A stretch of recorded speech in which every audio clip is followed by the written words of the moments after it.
Happy Cinco de Mayo, guys. Welcome back to #AskGSM here today for May 5th, 2026, episode 649 here today. The penultimate episode, the final episode, or whatever you want to call it, before episode 650 coming up next week here on the channel, which I'll get to a little bit later on. Hope you guys are doing well. I'm Graham GSM Matthews. We are going live a lot later than we typically do. Typically, we try to go live around 11 a.m., 12 p.m., around noon, 1 p.m. We are live a lot later than usual, so I apologize for that. I am still backed up from WrestleMania weekend, and you might be asking yourself, well, that was 2.5 weeks ago. How are you still backed up? There is still so much shit I got to catch up on. I am slowly but surely catching up, though.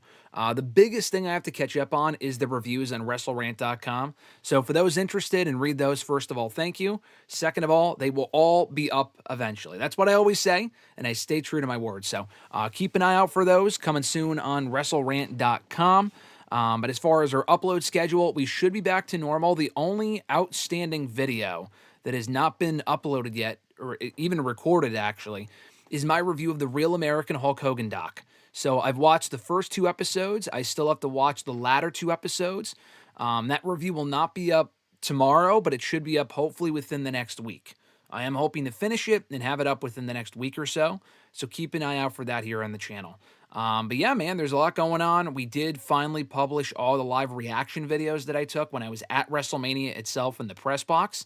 I recorded a bunch of videos on night 1, night 2, and of WrestleMania 42 and Raw that Monday. So all of those videos are officially up as of this past Sunday. Go back and check them out if you haven't already. It includes CM Punk's full entrance from WrestleMania Night 2, Obafemi's entrance from WrestleMania Night 2, and his entrance on Raw that Monday. Ethan Page's debut entrance on Raw that Monday as well, among other stuff. So go back and check that out. We have an all-new WrestleRant ranks from yesterday that went up, a quiz quizzing my knowledge of every New Day Championship win, tag team wins, singles title wins. I realized after the fact it only went up to 2021. They've obviously captured championships since then in the form of the World Tag Team titles. They were the NXT Tag Team Champions in 2022. I think those might be the only ones missing, but it did not include those. The quiz was from before, I guess, they captured those championships. But go back and check those out, or that video out from yesterday here on the channel. Today, obviously, we're live for #AskGSM. Thank you to all who sent questions in. We'll probably get to them on the sooner side. I don't anticipate a lot of people in the chat here today because we are going live a lot later than we typically do. Tomorrow, what I am planning on doing, so a couple of housekeeping things here before we get going with the shout-outs and pulling up the chat and all that other great stuff. I'll get to the shout-outs in a second. Let me just mention this stuff first. Tomorrow, what I am planning on doing here on the channel, so tomorrow marks 3 years and 8 years, respectively, of Backlash 2023 and Backlash 2018. So 2 different Backlash shows took place on the exact same day, 5 years apart. Backlash 2018 sucked. Backlash 2023 was amazing. Backlash 2018 might be the last bad Backlash show. And I'm looking forward to Backlash this weekend. Backlash coming up on Saturday, of course. We will do predictions for that on WrestleRant Radio on Thursday. More on that momentarily. But I wanted to do another live stream, kind of watching back an old Backlash show or an old Backlash match or whatever. So what I settled on was, and we could have watched an old Backlash show, but I have Netflix with the ad tier. So if we were to do that, I would have to deal with the fucking ads unless I pay for the ad-free tier, which is just kind of a waste to me. So, and honestly, I don't really have the time currently to be doing like full-on, show watch-alongs like we did with WrestleMania 17, which was great.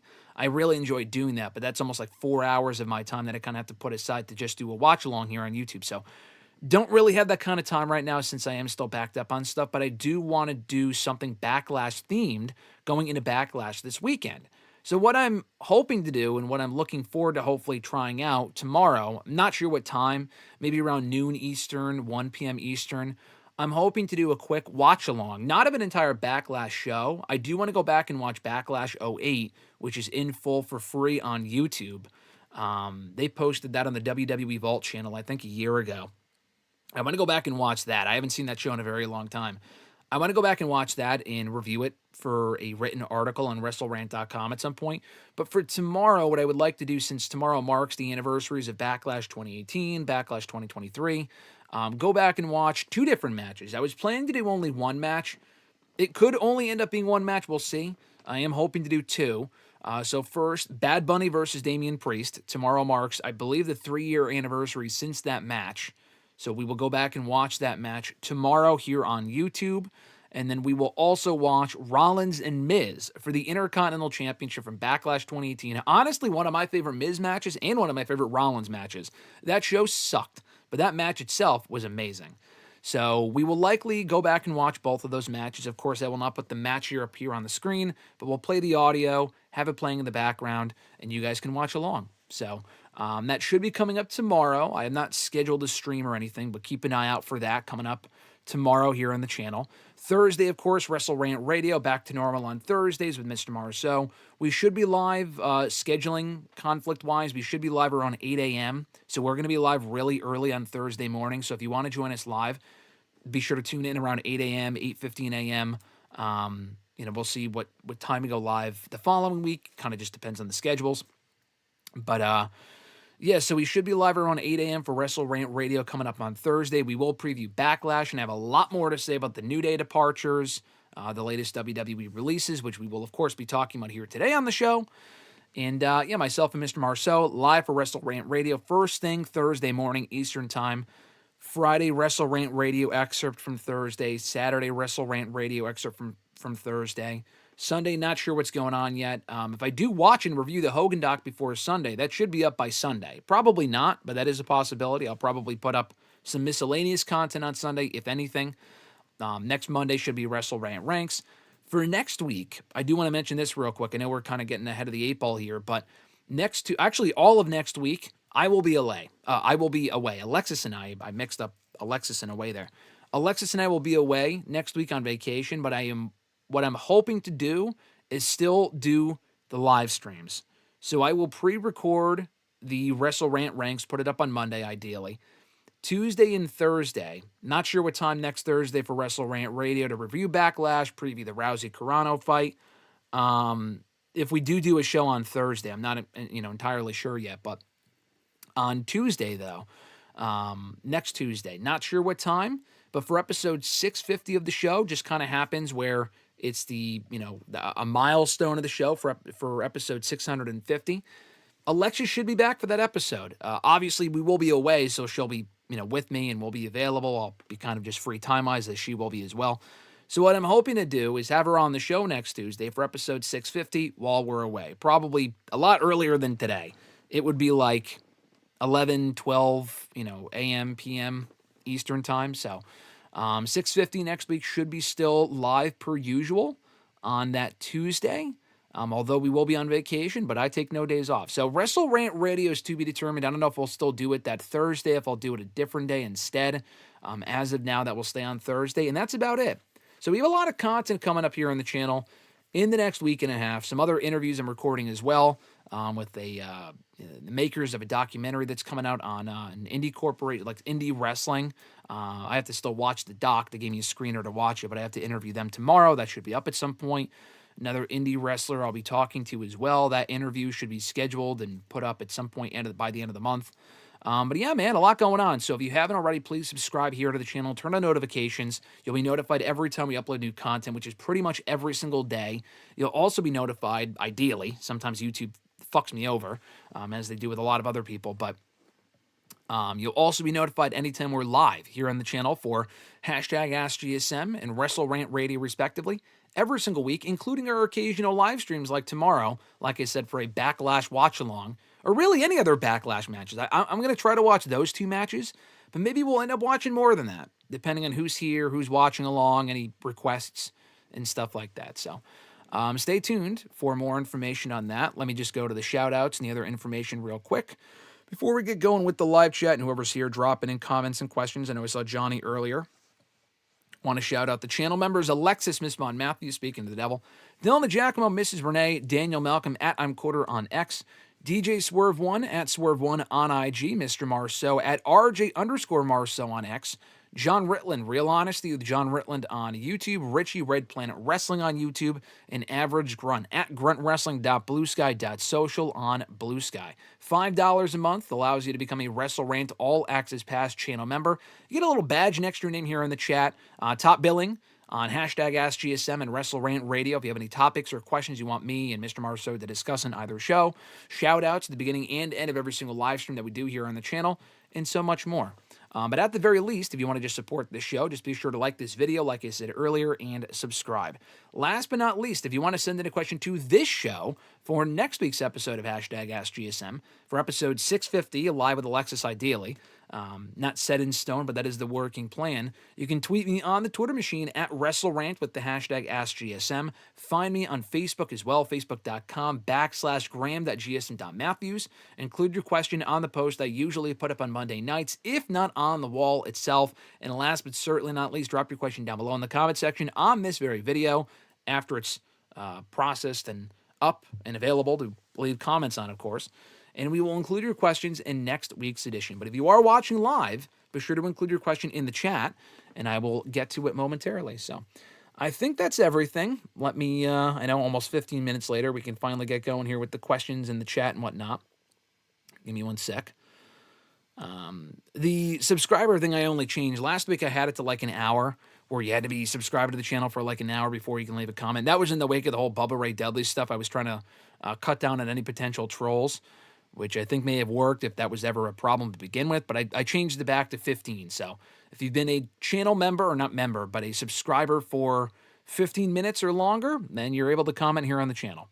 We still get trolls anyway. There was actually someone a few weeks ago, months ago, whatever it was, I think it was a few months ago, that actually subscribed for like 10, 15 minutes to send in like a $5 super chat just to tell me that AEW sucked. But I appreciated the $5, and it was nice to get their subscription for 15 minutes. It helps the analytics of the video, so that's always appreciated. But anyway, Johnny said, I hate to quote Stone Cold for the question, but hell yeah. As far as if more releases are coming. I'll get to that later. Johnny said, record-breaking equation. Ad revenue and ticket sales plus ESPN money times 10, budget cuts, and contract restructuring. Trust me, I have a lot to say about that coming up on the show tomorrow on WrestleRant Radio. This company boasts a lot about record-breaking profits, and this is the most profitable period in the company's history. But you would think they were a fucking mom-and-pop shop with the way they're restructuring deals. This is not the late 90s where they're on the brink of collapse and filing for bankruptcy. They're not. It's WWE at this point, and they're bigger than any wrestling company combined. And they're struggling to get by, having to restructure deals that they signed talent to a year ago. Not 5 years ago, not 10 years ago. Like, it's not like one of those Bret Hart signed for 20 years type of deal. It's talent they signed to this sort of money a year ago, knowing they would be paying them this. And it's not like, well, we're not exactly getting back on our investment here. Yeah, whose fault is that? It's a fucking scripted sport. I mean, it's not like with injuries. A lot of these talents are just not being used. So, anyway, that's a whole other conversation. We'll get to that more so on Thursday, but we will also get to it here today as well a little bit. Johnny said that was his TKO version of Steiner math. Eric and Noob both said the same thing, starting late today. Yes, we are starting late today. I apologize for that, but appreciate anyone that can join us live because we will likely not have as many people here in the chat as we normally do. I'll probably get to the questions a little bit sooner than usual, the questions that were sent in ahead of time, and we can wrap up on the sooner side. I think last week's video went over like 3 hours, went either close to 3 hours, over 3 hours, and it was great. We had a really fun time. But then I had to leave like immediately after to go see that Normal movie. It's called Normal, or was called Normal. I'm not sure if it's still out, but it had Bob Odenkirk, Henry Winkler, barely, and if you've seen it, you know what I'm talking about. It was good. It wasn't exactly Nobody or John Wick, and the same guy that wrote both of those movies wrote this movie. But it was a quick 90-minute flick. I enjoyed it for what it was. It was a $5 Tuesday. It was well worth the $5. Let's put it that way. I would not have spent more than $5 on that movie. Now having seen it. No $5 movie today, though. I'll be busy. Johnny said, do you want to see the New Day in AEW or TNA? Ideally, I would love to see the New Day everywhere, but if I had to pick just one, AEW for sure. I mean, AEW has a much stronger tag team division. TNA's got some quality teams, too. TNA's got the Hardys. They have the Righteous. I would love to see the New Day work with either of those teams. They never worked with the Hardys in WWE. I know they introduced the Hardys at WrestleMania 33 when the Hardys came back, but they never ended up having a match against each other. They may have had like I don't even think they did a multi-man, because I think When the Hardys came back to WWE, they went to Raw. New Day immediately got drafted to SmackDown, and they never really interacted after that. So we never got that match. That is a match I would want to see, but I don't think we're going to get it. I think they go right to AEW. The New Day in like fucking New Japan would be crazy. I don't think we'll see that. I don't think we see the New Day. Like, I don't think Billy Corgan has New Day money to put them in NWA. Same thing with MLW. Ring of Honor is kind of a waste unless they just are there to win the tag titles as FTR did years ago. I think that AEW is the likely landing spot. I would like to see him in both. A quick run in TNA would be cool. But honestly, I think it would make more sense. And TNA is associated with WWE. So I don't really see them working with TNA as kind of at a spite for WWE. Nor do they really need to. I think it would make a bigger splash if they went right to AEW to work with Cope and Christian, FTR, the Young Bucks, all the other teams they have there. I'm kind of more excited about that, to be honest. Bill Meister, what's going on, brother? Said evening/afternoon for you, Graham. Thank you, Bill. Great to see you here in the chat. I hope you're doing well, my man. I don't think he sent in a question this week. I think you sent in a question last week, but I know we were talking on Twitter like in the last couple days, but I think I thought I remember seeing a question from you for this week, but I'm pretty sure it was for last week's episode. Anyway, Johnny said, meanwhile, TKO executives are getting $100 million. That is correct. That is correct. It's not exactly great optics, or they just don't give a fuck, which is kind of the vibe that I get. Johnny also said, I'm happy UFC and WWE are having events that aren't sellouts. I mean, the UFC, we'll talk more about this with RJ on Thursday because I'm a lot less knowledgeable when it comes to UFC as far as their business structure and how long they've been affected by the TKO thing. I think they've been affected by this, this Endeavor shit for obviously a lot longer than WWE. But when I had heard that they had signed Chuck Liddell after he retired in the UFC, that they signed him to an executive role that he was later fired from by TKO, Endeavor, whatever. Apparently that was all the way back in 2016. I had no idea that Endeavor had control of UFC all the way back in 2016. So this is something they've been doing for quite some time now. They do not give a fuck about loyalty or ambassadors and stuff like that, really. Obviously, John Cena might be worth it for them to sell tickets and whatnot. Chuck Liddell was not. But yeah, man, if they keep having year-over-year differences in attendance as far as less sellouts and lower viewership, which honestly has been happening for decades, that's really nothing new. Even with like the Netflix deal and we're on Fox and all this other bullshit, their viewership has gradually gone down by and large for the better part of the past 25, 30 years. So that's not really a shock. But as far as like the attendance, that's really where it hurts. I mean, they're not making all of their money off of attendance, obviously, but they are charging a lot of fucking money for those tickets. So if they start to see a significant enough dip in numbers and attendance-wise and stuff like that, then they will have to start to make actual drastic changes to their business model and the ticket prices and all this other nonsense. So I do think, honestly, yeah, I mean, I don't want to root for any company's collapse. I don't want to see WWE go away, obviously.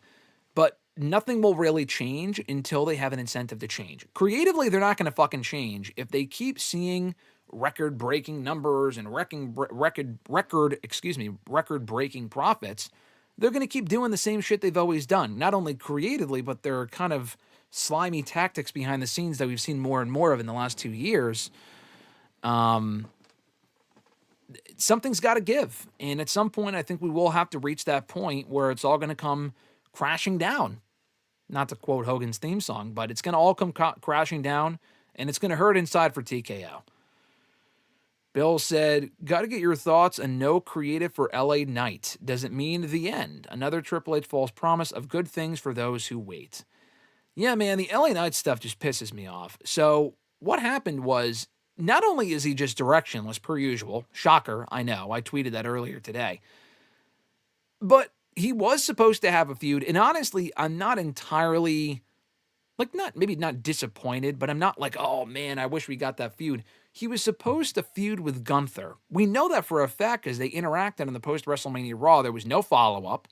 Neither man was on Raw last week, and then Gunther went to SmackDown last week to attack Cody Rhodes. So I don't know if he's moving to SmackDown, moving back to SmackDown, or if it's just a one-off feud. Same thing with Jacob Fatu. I have no fucking clue what is going on with the rosters right now. They don't want to do a draft. That's fine. It was never well executed anyway. But the brand split, people asking, oh, got to blow up the brand split. The brand split's been fucking dead for years, man. Since Triple H took over, there really has been no brand split. They did 2 drafts in 2023 and 2024 that were very poorly received as far as not only the roster moves or lack thereof, but the execution of said draft. I think there's a way to shake up the rosters that don't entail you to do an actual formal draft. And then you can make significant enough roster changes where people feel satisfied in the end. Kind of like what they would do with the draft back in 07 and 08 and 09, except without the surprise element, like fighting for draft picks. I mean, that shit was always fucking, I mean, obviously wrestling's fake, but like the idea that Raw and SmackDown randomly would get big stars and like statistically speaking, it would make no sense that no jobbers would ever be drafted in the televised portion of the draft. They would always be drafted in the supplemental draft. And everyone was always eligible. It wasn't like certain people were only eligible on certain nights like they'd done in recent years. And then that's coming from someone who actually enjoyed the draft. I like the draft shows. But I am one in a million as far as I am very, very, very much in the minority on that. And I have no issue with them doing away with them for that very reason. But anyway, going back to your question, as far as LA Knight is concerned, no creative, no backup plan. It's not like, all right, Gunther's gone, let's move him into this instead. He's still shockingly over, despite largely being booked like a fucking loser for the better part of the past 3 years. He had 2 runs as United States champion. The first one I really, really liked. The second one lasted a month. It was really only to get the title off of him. He was essentially a transitional champion to get the belt on Jacob Fatu. He went from feuding with the fucking Bloodline and the MFTs for a year and a half to now feuding with the Vision for a year. That thankfully finished at WrestleMania. Thank God, ideally. And now he's back to doing nothing. Because Gunther's on SmackDown doing something a lot more important than fighting LA Knight. And like I said earlier, I'm not disappointed we didn't get that feud. It wasn't a feud we ever really saw before. They had one match in the main roster, and that was in the finals of the John Cena, that this time is now, tournament, late last year, and Gunther beat him, obviously, to go on to face Cena at Saturday night's main event. Other than that, though, they had a very mini feud, very quick, blink and you missed it feud when both guys were winding down their respective NXT 4 years ago. They had a match at Stand and Deliver that I was there for, and I actually thought they had a pretty fun match. They've never really had a formal, actual feud. The problem with doing that feud right now is that LA Knight was never going to fucking win. Whether that was the match for Backlash or for Clash in Paris or just Raw probably, LA Knight was never going to fucking win. Nor should he have, honestly. If he beat Gunther, who has not lost since he retired John Cena, I mean, realistically, Gunther has not lost since he was beaten by CM Punk at SummerSlam last August. So, if he was going to lose to LA Knight should be number 1 contender for the World Heavyweight Championship, which we know is not going to fucking happen. He's not challenging Roman Reigns. We've already seen that anyway. I don't really want to see it again. We know he's not going to win. What else do you even really do with him? Someone did ask me a question in the chat, not in the chat, but sent in a question ahead of time that we will get to later, like about a potential LA Knight Ethan Page feud. That's fine, but again, it's going to end the same way for LA Knight as everything else does, with him losing. Lost the Rumble. Lost at Elimination Chamber like a fucking bum. He did win a WrestleMania, but like for the guy that picked up the win for his team, they had no plans for him afterward. They're just making shit up on the fucking fly. I assume they shifted Gunther over to SmackDown because Orton got hurt and they had to put that program on pause for right now. But still, man, it leaves LA Knight in a lurch. He is one of those guys, I am not even kidding you. We'll get to these more releases questions later. He is absolutely, I mean, really anyone is eligible to be fired, aside from like the tippy top talent. He is absolutely someone I could see either getting canned or just upright fucking leaving, like the New Day. Because I'm sure they're paying him a lot of money. He renegotiated for a lot of money a few years ago, I'm sure. He's not getting paid fucking pennies, okay? Do you think TKO or Triple H, who didn't really seem like the biggest LA Knight fan anyway, he was a bigger fan of LA Knight than Vince McMahon ever was, who never wanted to hire the guy back and was going to make him a fucking model, a manager for a model agency or whatever the fuck on TV years ago. But he also, Triple H does, only sees LA Knight at a certain level. And I think he has a higher ceiling than that for how good the guy is. And he's not like fucking, Carl Gotch in the ring or anything like that. But I think he's serviceable enough in the ring. And he's great on the mic. He's a great character. He's actually over, unlike a majority of your roster. Why would you not do more with that? There really is no spot for him right now on either show that I see that makes sense. I just think they're going to keep him off the show until they find something for him to do. Apparently, that was the whole reason why he was off the show for 2 months. He was taken out in early December, and I literally said that was a fucking burial. And the company was quick to come out and say, no, no, no, no. It wasn't a burial. That was a way to write out LA Knight and bring him back as a bigger star. Big plans for LA Knight in 2026. We heard that about Finn Balor, and Finn Balor's actually had a great 2026. But LA Knight, man, what the fuck has he done since he's been back at the Rumble? Continued to feud with I Show Speed and The Vision. And he won at WrestleMania, but he lost the Rumble and Chamber. He largely loses a lot of his matches. He's booked like a loser. He lost to Austin fucking Theory, who had a match with Joe Hendry last night and ended in DQ. The Theory lost in a matter of minutes. That is who LA Knight lost to a couple of weeks ago. That's like bottom of the barrel shit. Nothing. I mean, LA Knight is in the same spot now that he was 4 or 5 months ago when he was taking off television for bigger and better things. He wasn't. It was a complete waste of time. So if they take him off the show now, he ain't being brought back for any sort of meaningful feud. I'll tell you that much. And honestly, what would you even do with him anyway?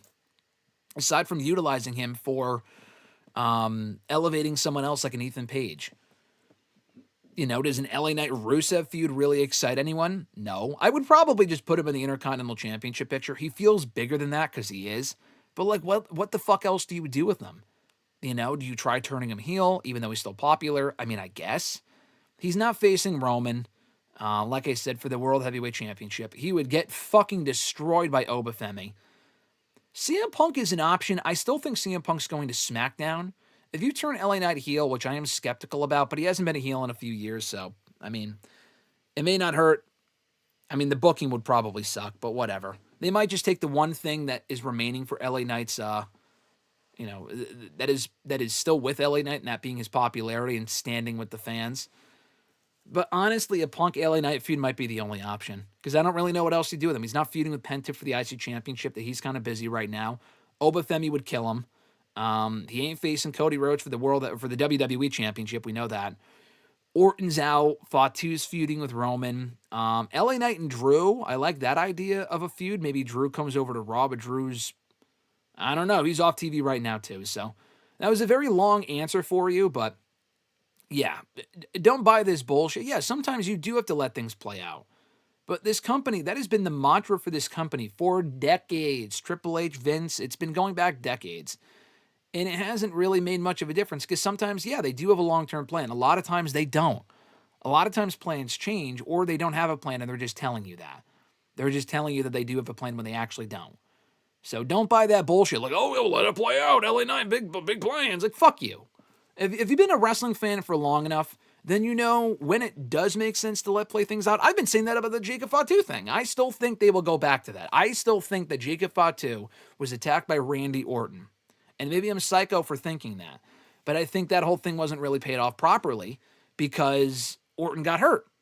And maybe he was actually supposed to win at WrestleMania, but then he got hurt. He was hurting going into WrestleMania, so they had Cody win instead. I still think they will go back to that, even though that angle was in October at this point. A lot of people probably already forgot. They haven't really mentioned it in a while anyway. It was implied to be Drew. It was not Drew. I think that was pretty evident in my opinion. That was something I was saying, let it play out about. But like LA Knight's big push, the fuck are we waiting for? Like Triple H saying a few years ago, good things come to those who wait. I mean, Daniel even said it himself. I know you guys have been chatting in the last couple minutes. I've been ranting about this for like 10 minutes.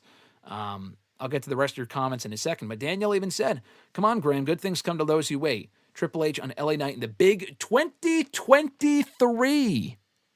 That's what he said. That is when he said that. 2020. I was at that fucking press conference at SummerSlam 2023. He was in a Slim Jim Battle Royal. What was the big things that come to those who wait? What, a feud with Roman Reigns? Yeah, that was cool for a month. And then he lost. He got another opportunity to Rumble, and he lost. He won at WrestleMania against AJ Styles, which was cool. He won the United States Championship from Logan Paul. Great. I mean, it took him a lot longer than it should have to win the U.S. Championship from Logan Paul. That was just like, that is like long-term booking. Logan Paul did not need an 8-month feud, or reign rather, as United States champion when he only defended the championship twice prior to losing it to LA Knight. That was completely fucking ridiculous. But he finally wins the belt. And like I said, I thought LA Knight was one of the better parts of SmackDown in late 2024, and the stuff with Carmelo and Andrade and him I thought was great. Got a couple good TV matches out of it with Escobar, among other people. And then I don't know, 2025, they went right back to the, right back to the drawing board with LA Knight. They took the belt off of him, gave it to Shinsuke fucking Nakamura, which people are praising. Like, yeah, the new theme for Nakamura is great, but they did nothing with Nakamura. They booked him like shit. So what was the point of taking the title off of LA Knight to give it to Nakamura if you weren't going to do fuck all with Nakamura? And then he gets the belt back for a month, loses to Fatu, keeps losing to all the MFTs, including Jeff Cobb, who doesn't even work there anymore. Gets moved to Raw. Okay, you kind of get a little bit excited as a hopeless LA Knight fan, thinking, hopelessly optimistic might be the best way to describe us LA Knight fans, thinking, okay, like, new change of pace, new scenery, new change of scenery, whatever. Feuds with the Vision now for the last year. Loses Money in the Bank 3 years in a row. Like, anyone who thinks he's going to win it this year is ridiculous. And RJ and I had said this months ago, if he does win it in New Orleans, Triple H is going to be shaking ass on Bourbon Street, shaking ass, saying, oh, I told you 3 years ago. I told you, big things come to those who wait. We should not be waiting 3 fucking years.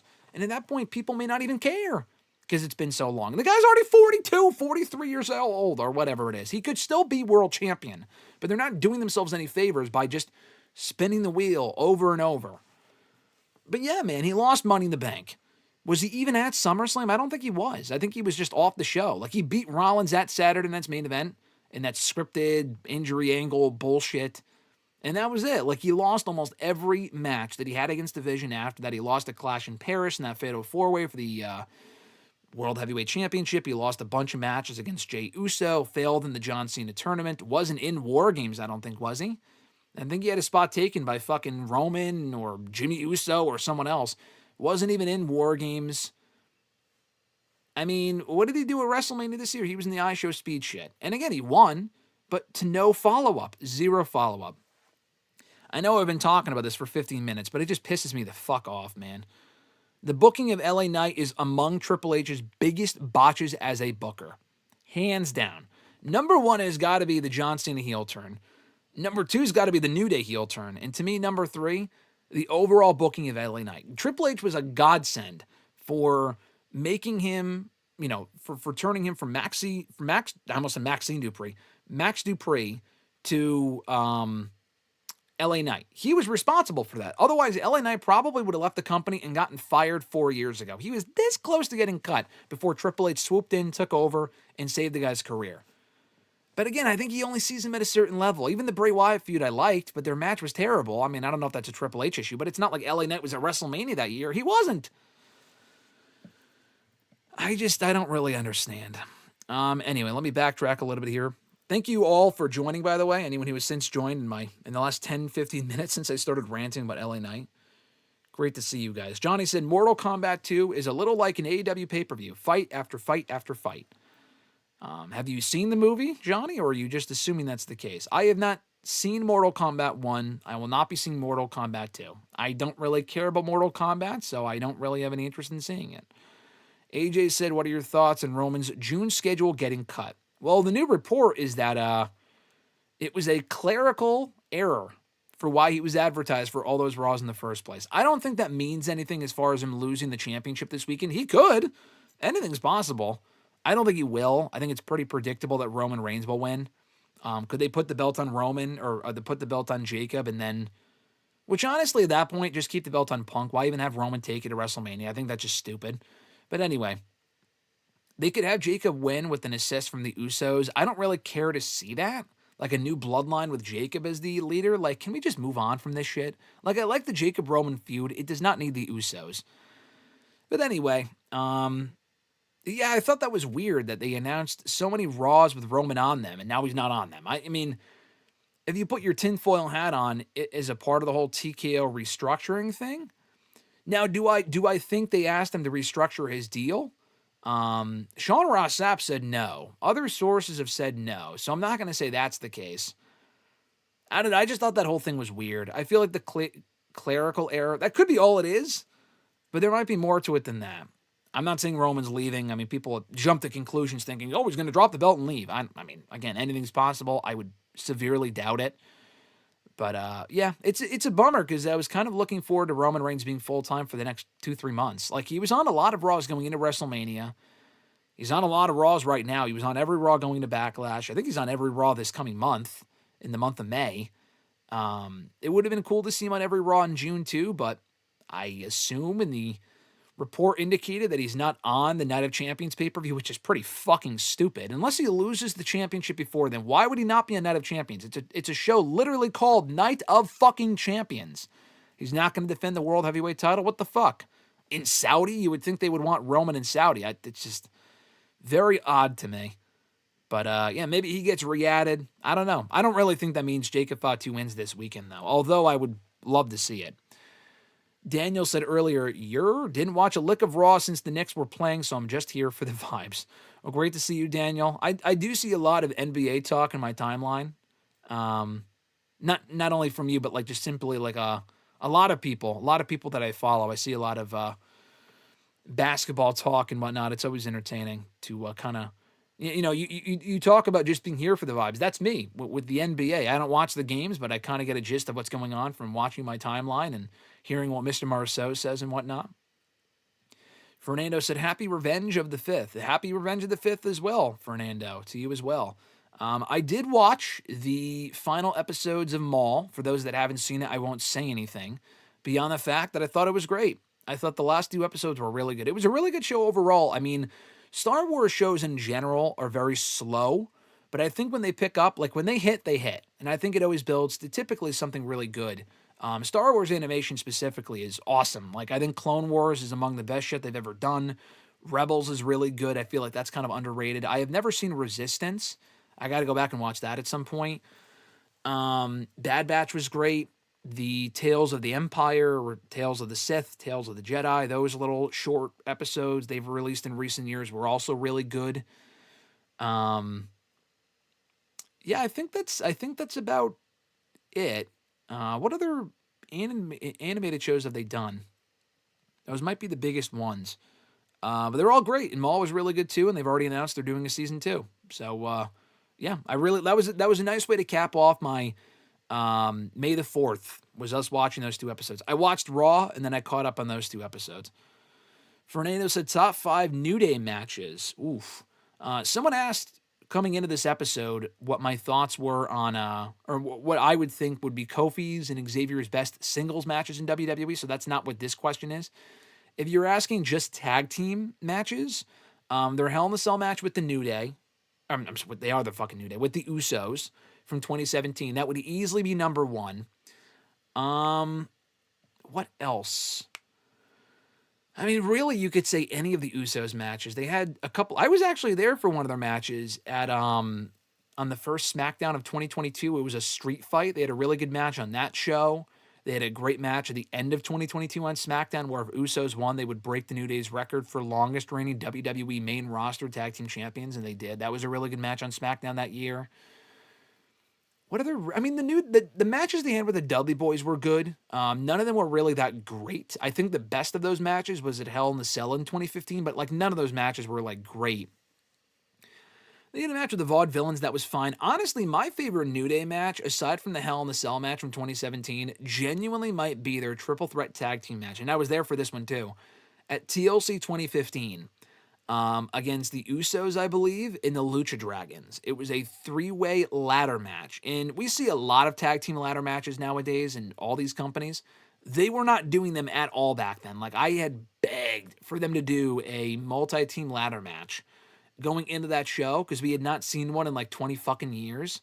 And we got one, and that match was awesome. It was easily the best part of that show. And the New Day retained the tag titles. Really, really good match. And the show is fine. I think that was my my second ever pay-per-view behind SummerSlam 2015. That was in that TLC 2015 was in Boston. It was a really fun day, and that was a great match. That honestly might be my favorite New Day match ever. So that would have to be on the list. I think a lot of people forget about that one. The matches they had with Cesaro and Tyson Kidd, before Tyson Kidd obviously retired, got hurt and retired, they were the team that they won the tag team titles from. And they had a pretty strong series of matches with them early on in 2015. None of the Good Brothers matches were all that great. They had a great match with The Bar. They had a couple great matches with The Bar, but their match with The Bar from Roadblock End of the Line 2016, I would put up there as being among their best. That was an excellent match. They had a forgotten great match with The Shield, actually. The one and only time we ever saw the New Day against The Shield, because when the New Day formed in 2014, The Shield already broke up. So the one and only time I think the New Day and Shield ever had a match was at Survivor Series 2017. And it was just a regular 6-man, but it was a really fun match. Roman had just gone back from having like the measles or the mumps or something like that. So yeah, that one. So I would put I would say TLC 2015, the Triple Threat Tag Team Ladder match, the Bar match from Roadblock End of the Line 2016, 2017, the Shield at Survivor Series, also in 2017, the Usos Hell in a Cell match. So that's 4. In 2018, I know they had a lot of matches with like the Bludgeon Brothers. I was there when they beat the Bludgeon Brothers for the tag titles at the Barclays Center in 2018 on SmackDown. That was a fun match. I don't remember the match being amazing, but I think they had a street fight on that show, on that SmackDown that I was there for. 2019, I know I talked about this yesterday in the video as far as when they won all their tag titles, but they had a couple matches with Bryan and Rowan. Like, none of those I remember being all that, like, special. In the last year since they turned heel, they really haven't had any big matches. I know they faced the Viking Raiders in Mania. That was a good match. I would not say it was among their best at all. The crowd largely did not care, but I was there for that match, too, and it was a good match. 2024, really nothing else comes to mind. 2023, they didn't really do a whole lot as a team. That was when the Biggie got hurt in 2022. Yeah, I'm trying to think of what other matches they would have had that really stood out as special to me. 2021, I know they lost the tag titles to AJ Styles and Omos at WrestleMania. Did they face RK Bro at any point in 2021? I don't remember. And they were hurt at various points too. Multiple members were.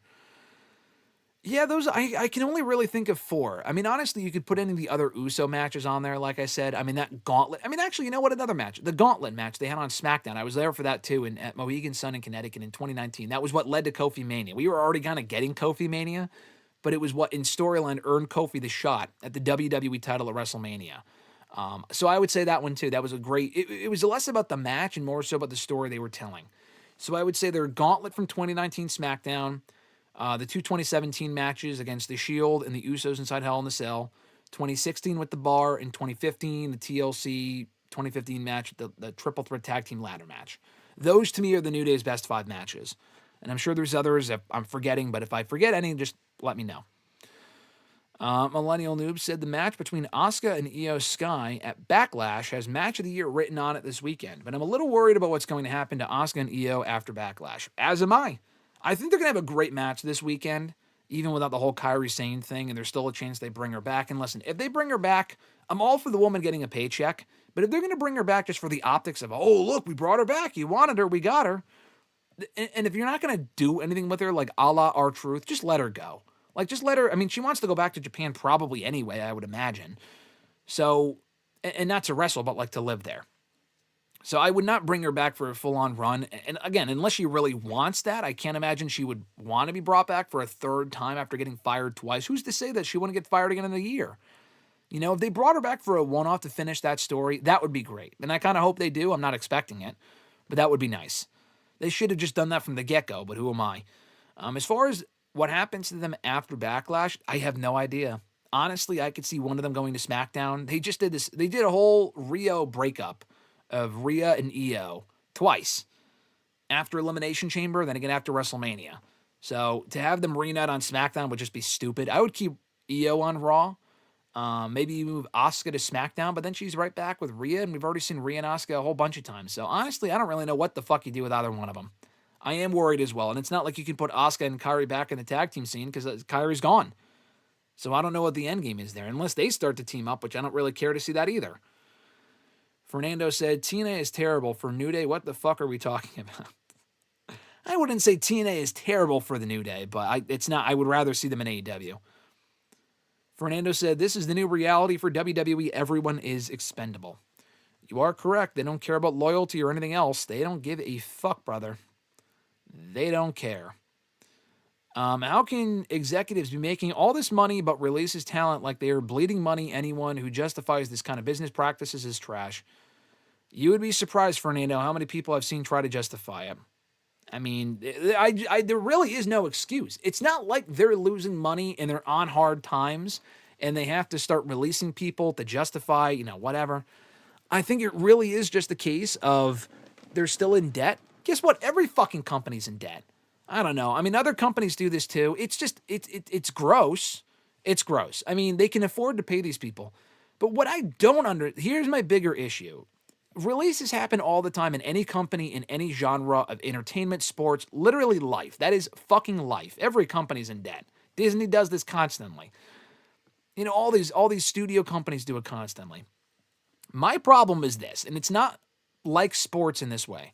They sign people, and also there's no union for wrestling. There is for like the NFL and all this other shit. There's no fucking union for wrestling. And they also have no health insurance and all this other shit. Like, fuck off with that nonsense as far as like, oh, this is like football. They're not making their money back. Yeah, because they're not booking. It's not real. It's not real. So why would they sign some of these people to big-time deals just to renege on them a year later? That is what bothers me. And that's just a fucking slap in the face. We had a record-breaking profit weekend at WrestleMania. By the way, we need to take 50% of your salary. Like the fuck? If The Miz is getting paid $5 million, is he worth that much for his value in 2026? No. Is he worth that much in loyalty? Yeah, but it's not. They don't care about loyalty anymore. My thing is this. If they offered him a lower deal when his contract came due, that I can get that. I can justify that business practice. But with the New Day specifically, if they were making reportedly in the 7 figures per person for Kofi and Xavier, why the fuck would they have offered them that money if, out of loyalty, sure, but this is not like, that was before TKO. It wasn't. They have owned the company since 2023. I know that was right after the heel turn, but they were the ones that fucked it up. They were the ones that ruined their momentum and made them ice cold. It's the coldest the New Day had been. Before they left, it was the coldest the New Day had been in at least 3 or 4 years. Since the Big E injury happened, I would say. So that's the shit that pisses me off. Like, you offer them $1 bajillion, but then it's like, oh, we need you to take a pay cut, or we're just going to release you anyway. Whose fault is that? It's not the talent's fault, I'll tell you that. It's not like they're paying them $5 million and they got hurt, and it's like, oh, okay, well, we have to make that talent, we have to make that money back somehow. Then these people aren't getting hurt. You're not even fucking using them. Johnny said, LA Knight has been keeping the bench warm, making sure there's no food to waste at catering. Yeah. Say that again. Johnny said, LA Knight can challenge for the AAA Mega Championship. I mean, that would require him to be on Raw, though, because Dominic is the AAA Mega Champion and he's on Raw. So that's probably not going to happen either. The LAAA Night Champ, would it be called the LAAA Mega Championship? Johnny said, Triple H wants you to know that LA Knight will win the 2027 Royal Rumble. Anyone who honestly believes that needs to get their head checked. Same thing with Money in the Bank. And again, if that's what ends up happening, great. There is no reason to believe that he will. And even once he does, they won't fuck it up. Nathaniel, what's going on, brother? Thanks for joining. Bill said, he said it again too last year. Seems odd. TKO love money and LA Knight is money. I will talk more about this on Thursday. And I already went on a whole rant about LA Knight. But this isn't really about LA Knight. I'm just going to say this real quick. They are all about money. I'm starting to come to the realization after talking about it with more people on Twitter and stuff in the last week or so. Like, my question was, why would they even bother hiring people like the Motor City Machine Guns and Jeff Cobb in the first place? Which I was excited by both signings. And in retrospect, I'm glad they made that choice because it was now or never. They're older. Like, if they don't get that chance, it was now or never. And I'm glad they went there, even though they ended up getting cut. I mean, Jeff Cobb did way less than Motor City Machine Guns did, but I'm glad he got that opportunity, if only for a year. Okay. My question was, why even hire these people? And then if the idea is, the mindset is, well, we're going to pay you a lot of money. If you don't get over, then we're going to fire you. Well, in my opinion, it takes longer than a year sometimes for that process to kind of fully happen. But, whatever. Okay, Jeff Cobb's not new. Like, he's new to WWE, but he's not like a spring chicken. Like, he's an older guy. He was on a shorter, he had a shorter window. Okay, fine. But my issue with that is, as other people have said, it's a self-fulfilling prophecy. Because a lot of these people won't get over if you're not booking them to get over. If you're not putting them in positions to do well and excel and shine and get over with the audience, they're not going to make that money back for you that you're paying them. So you're just firing them for your own inadequacies booking-wise. It goes both ways with Triple H and TKO. Triple H is as much to blame as they are. Because if they just want, they're not the ones making the cuts, Triple H is making the cuts. But if they're telling him to make the cuts, he's firing people that he himself fucking flawed with his own booking. I mean, a lot of this stuff is not rocket science. It really should not be that hard to use some of these people. He's doing a better job than maybe Vince would have 5-10 years ago. Great. But you're still letting go of these people way quicker than Vince ever did. At the end, Vince was firing people like immediately, but I think that might have been more of a Nick Khan thing, to be honest. It was a Vince thing too. But like, he would call people up and then fire them like 3 months later, not even. Like, that shit was just ridiculous. But we've seen a lot more of that in the last 6 years than we ever did prior to Nick Khan and TKO coming in. I don't know, man. And when you do get yourself over, well, we don't want you to get over. We only want you to get so far. So it's not even a case of like you have to get yourself over if the company doesn't get you over. LA Knight got himself over, and they don't give a fuck. So, again, it's really a lose-lose. Johnny said, no, a few critics saw it. Talking about Mortal Kombat. Yeah, I think the movie comes out this Friday, so that would make sense. Nathaniel said, how would you feel if Roxanne and Raquel beat Paige and Brie? I'd be fine with that. I mean, I think Roxanne might be next for Liv Morgan, so I don't know if that's going to happen necessarily, but I would be okay with that. Because Paige and Brie should not be long-term tag team champions anyway. I would rather see Paige on her own, to be honest.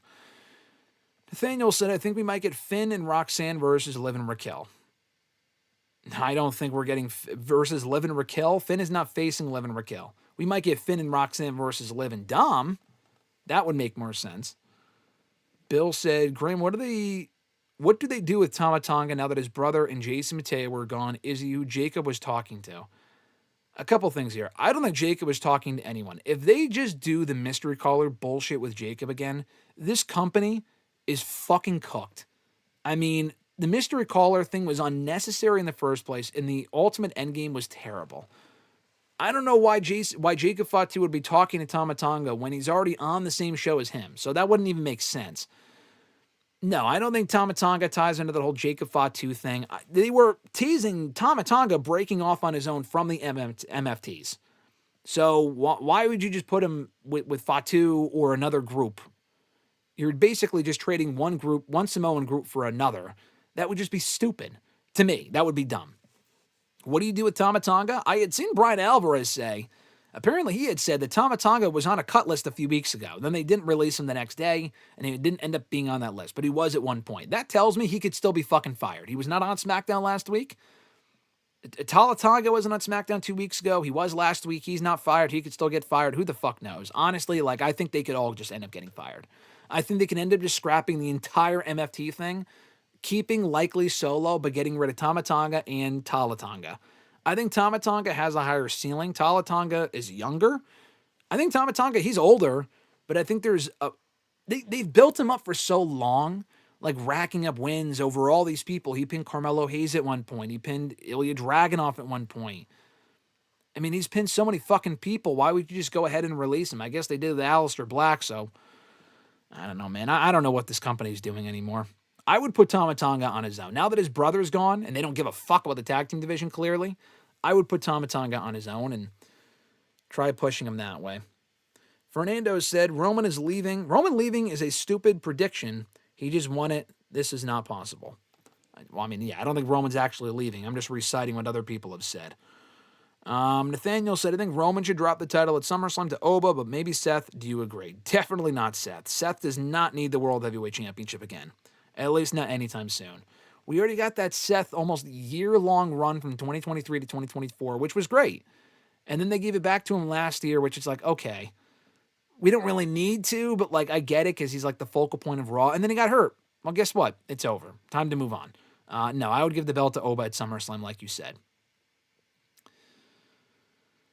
Nathaniel said, did you see the gingerbread stuff on SmackDown? I did. I didn't hate it. I didn't love it. It was whatever. It's definitely fucking stupid, but they're playing it up in a way that's like supposed to be like a meme or it's like a joke. The crowds don't, I don't know. I mean, they're obviously booing Sammy, but that's the point. I mean, it is definitely dumb television, but they're twisting it in a way where it's so bad that it's good. I think that's the approach they're going for. I'm not trying to defend it. I'm just saying I don't really hate it, or I thought it was the worst shit I've ever seen. It was definitely Vince McMahon-esque shit. I will tell you that. But hopefully they're going with the approach of, oh, it's so bad it's good. Okay, cool for a week. If you want to do a funeral, kind of a waste of time, but whatever. After this week, though, it should just be done with. We don't need to continue on with the gingerbread shit. Fernando said, how is Grant feeling about the Cavaliers? He's excited. We talk a lot about it. Watch out East. Let's go Harden. I would be careful if I was anyone else but the Cavs. The Cavs are on quite the roll right now, he tells me. So I think Grant's he's very high on the Cavaliers at the moment. Nathaniel said, I've been watching the Stranger Things 85 show on Netflix. You know what? RJ and I had a conversation about that last week. I asked him, not on the show, but it was before we started recording, I asked him, hey, do you know if that Netflix Stranger Things animated show came out yet? I remember seeing a commercial for it and remember seeing that it was streaming at some point. Or it's coming out at some point, but I haven't seen a single soul on my timeline talk about it. And it's not like I don't follow people that would watch Stranger Things related stuff. I know a lot of people that do like Stranger Things related stuff.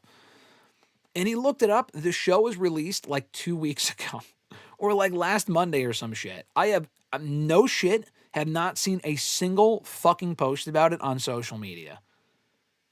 Nobody cares. I'm not saying it's bad. I was never that big into Stranger Things where, unless it really meant something. I mean, I know it's canon, so I guess it takes place between the seasons of 3 and 4 or something like that. Unless it was this big talking point, everyone's watching it and I hear it's great, I would check it out. I've heard not a single fucking thing, so I will not be watching it. Fernando said that scene from Darth Maul show, I will not. I mean, you can see it on the fucking screen there. But for anyone listening that hasn't seen it yet, I agree, Fernando. That scene was awesome. I agree. Emmanuel said, hi. Emmanuel, what's going on, brother? Thanks for joining us. Fernando said, did you and Alexis celebrate May the 4th? We did by watching the Mall show. She had an audition yesterday. She had rehearsal yesterday. I was there for both of those with her. I watched Raw while she was in there and just doing other shit. So we didn't really have time to do anything else Star Wars-wise, but we have... For the last 4 or 5 years, we have done something on May the 4th, Star Wars related, and it works out where Star Wars Disney has released something on May the 4th every year, which is really cool. I appreciate that they do that. So this year, it was the finale, like I said, of Maul, the season finale, which I thought was great. So we watched that late last night. Last year, they did the Tales of the Sith, I think they put out last year. We watched a few of those episodes on May the 4th last year. We also started Andor Season 2 together on May the 4th last year. 2 years ago, we finished... I think we finished Clone Wars. Her and I had already watched Clone Wars, but we were watching it with a family member of mine, and they had never seen it up to that point. So we finished the show with them that day. Backlash was also that day, too. But we finished rewatching Clone Wars that day, and we also went to go see Phantom Menace, which was in theaters that weekend. So that was a great way to spend May the 4th. That was a lot of fun. 3 years ago, I think we finished Rebels, and I had already seen all of The Mandalorian, but she had never seen it. So we started Mandalorian on May the 4th 3 years ago, and then 4 years ago is when I showed her Star Wars for the first time. And, I mean, she didn't like the first movie really at all, but she stuck with it until the 6th movie, and she became a fan after watching Return of the Jedi. So, we've done something Star Wars related every year for the last 4 years since she became a Star Wars fan. So it's cool. It's nice they drop stuff. I wouldn't go back and watch like a movie on May the 4th every year. I just wouldn't have the time. But it works out that they do release shit on May the 4th every year. Emmanuel said, have you ever heard of the 03 Star Wars Clone Wars cartoon? Not only have I heard of it, Emmanuel, I have seen it. I've watched it 3 times. So I've seen it with Alexis. I rewatched it with said family member a few years ago, but I saw it for the very first time with my roommate in college, who is a big Star Wars fan as well, or, used to be more so, but is a massive General Grievous fan. And that was how he became a fan of General Grievous, was from watching that 03 Clone Wars. It was like short episodes, right? They're all together now on Disney Plus. If you watch it, it's like in 2 parts, but it's one continuous thing. But back then, it was like little 5-minute episodes or whatever. And it was a show, but it was like one long. It's the lead up to episode 3. It's not considered canon anymore. The Clone Wars show is, not that one, but the one that they came out with years later. But yeah, so he was obsessed with it even then. And he showed it to me in college. I had never seen it. I didn't watch it when it aired in 03. But I watched it in college 10 years later, and it's cool. I mean, it's not my favorite thing of Star Wars, but he loves it. And anyway, he's such a massive Grievous fan that when I went to New York Comic-Con 5 years ago, I've been to New York Comic-Con a bunch, but for the first time I went, he was there, was the voice of Grievous. I forgot his name. He also does the voice of the droids and shit. So this was like right during COVID, so it's not like I could have him come with me or anything. But my friend, and we're still friends now. I'm actually seeing him in a couple weeks probably to watch Mandalorian and Grogu. But anyway, what was I going to fucking say? So I met the guy that voices Grievous in New York Comic-Con, and not only did he sign a picture for me, like an 8x10 of Grievous, and said, like he put like some meme quote on there, like, this will be a fine collection of your memes or something like that. Whatever Grievous says about the Sabers in episode 3 in Revenge of the Sith, we put it on a picture. But he also did a video shout-out for me completely for free of charge, because he had heard me talking to the handler about my roommate being a massive fan, and he did what's his name? Something Wood. Matt Wood. Isn't his name Matt Wood? Matthew Wood or something like that? But anyway, he did a video shout-out for me that I don't think I have here on the channel. I should probably publish it at some point, of him shouting out my roommate, which I thought was really fucking cool. So yeah, he's got a fan for life in me for that. But to answer your question, I have seen it. It is cool for those that have not seen it. And I would suggest it if you're a Star Wars fan. Johnny said, what did you think of the last 2 episodes of The Boys? Some called it filler. The last episode was filler? 2 episodes ago, I don't remember what happened 2 episodes ago. Last week's episode was fucking awesome. That was one of the best episodes of the show, bro. If not, at least the season, if not the entire show. And that ending was crazy. I mean, what's her name? Fucking Firecracker's monologue was incredible. How do you call that episode filler? I know you're saying some and not you, but man, that last episode was wild. I actually just saw it today. They're putting the last episode of the series, the season 5 finale, in RDX theaters the night before it's released on Prime. I mean, if it's $30 to go watch it like Stranger Things, and it's not a fucking movie, it's just an episode of a show that's like an hour, that's not really worth in justifying. I don't live right next to an RDX theater either, so I'd have to go fucking drive there, pay $30. I think that includes food. I might consider it now that I think about it. Probably not, though. I would just watch it for free on Prime the next day. But that is cool, though, that they're doing that. I wish more shows did that. Fernando said, which tag team match would you like to see more? New Day versus FTR or the Bucks? Definitely New Day and the Bucks. We've never seen it before. We've actually seen New Day and FTR before, at least once. No, multiple times, actually. They had a match on the post-WrestleMania Raw in 2017. New Day issued an open challenge. FTR debuted on the main roster, beat them, like, immediately. It was a great endorsement for them, but then one of them got hurt, and it kind of fucked up the momentum. But so we saw it then, but they also had a couple matches, definitely in 2019, too. They traded the SmackDown tag titles back and forth. And they had good matches. I think they'd have great, even better matches now. Not in WWE. But we've never seen FTR or the Bucks versus New Day before, so definitely that one. Fernando said, when the 90-day non-work clause is over, how would you like to see the New Day debut in AEW? Should it be a surprise at a pay-per-view or announce it ahead of time and allow the fans to anticipate their arrival? So 90 days from last weekend, and they do have a 90-day non-compete clause. That was confirmed by Fightful and other outlets, I believe. So that would bring them to late July. The next AEW pay-per-view after that is All In. I would have them debut before All In. You could debut them at All In.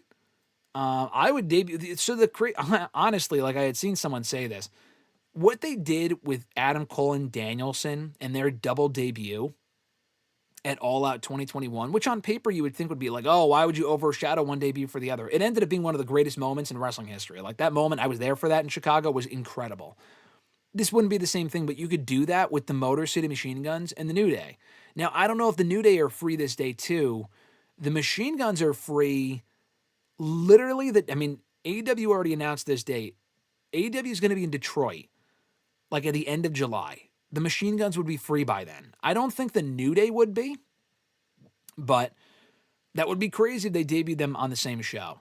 Now, do the New Day have to be announced ahead of time? I mean, they shouldn't be announced, obviously. They should make a surprise debut either on Dynamite or All In. The question is, if you do have them, do you have them debut at All In, or do you have them debut ahead of time to have them wrestle at All In? I would probably go with the latter, but it depends on what the All In match is. You know, I still think we're getting Cope and Christian, the Bucks and FTR in a three-way at some point.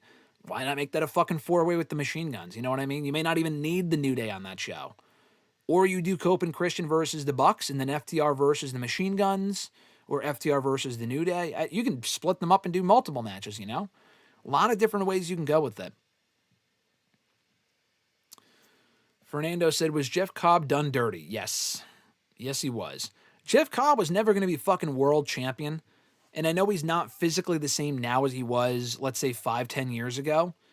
But he still had a lot more to offer, at least in a mid-card role. Bro, if you put him in NXT, he could have some killer matches with some of the talent they had there. And, you know, Oba Femi and Trick and Javon Evans and a lot of the other talent they had down there. Ethan Page, Ricky Saints, who are all on the main roster now.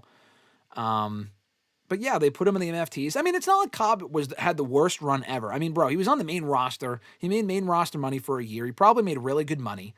He was on the show every single week with the MFTs.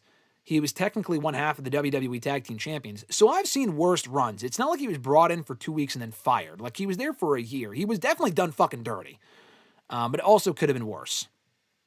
They never really allowed him to show what made him so special in the ring in the first place. He was never a great talker.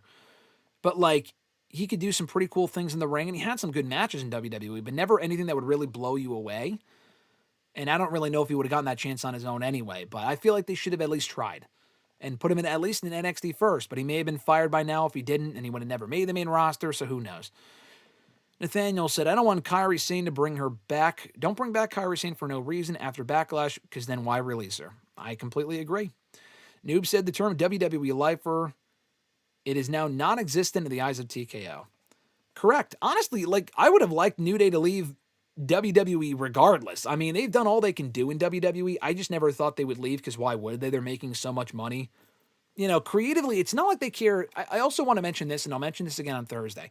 If they cared that much about their creativity and all this other stuff, they would have left WWE years ago. They've been doing the same shit for the last at least 5 years. That heel turn really breathed new life into the New Day, and they did nothing with it. So the only reason, two reasons why I see why they stayed last year was, one, because they just creatively had this great turn.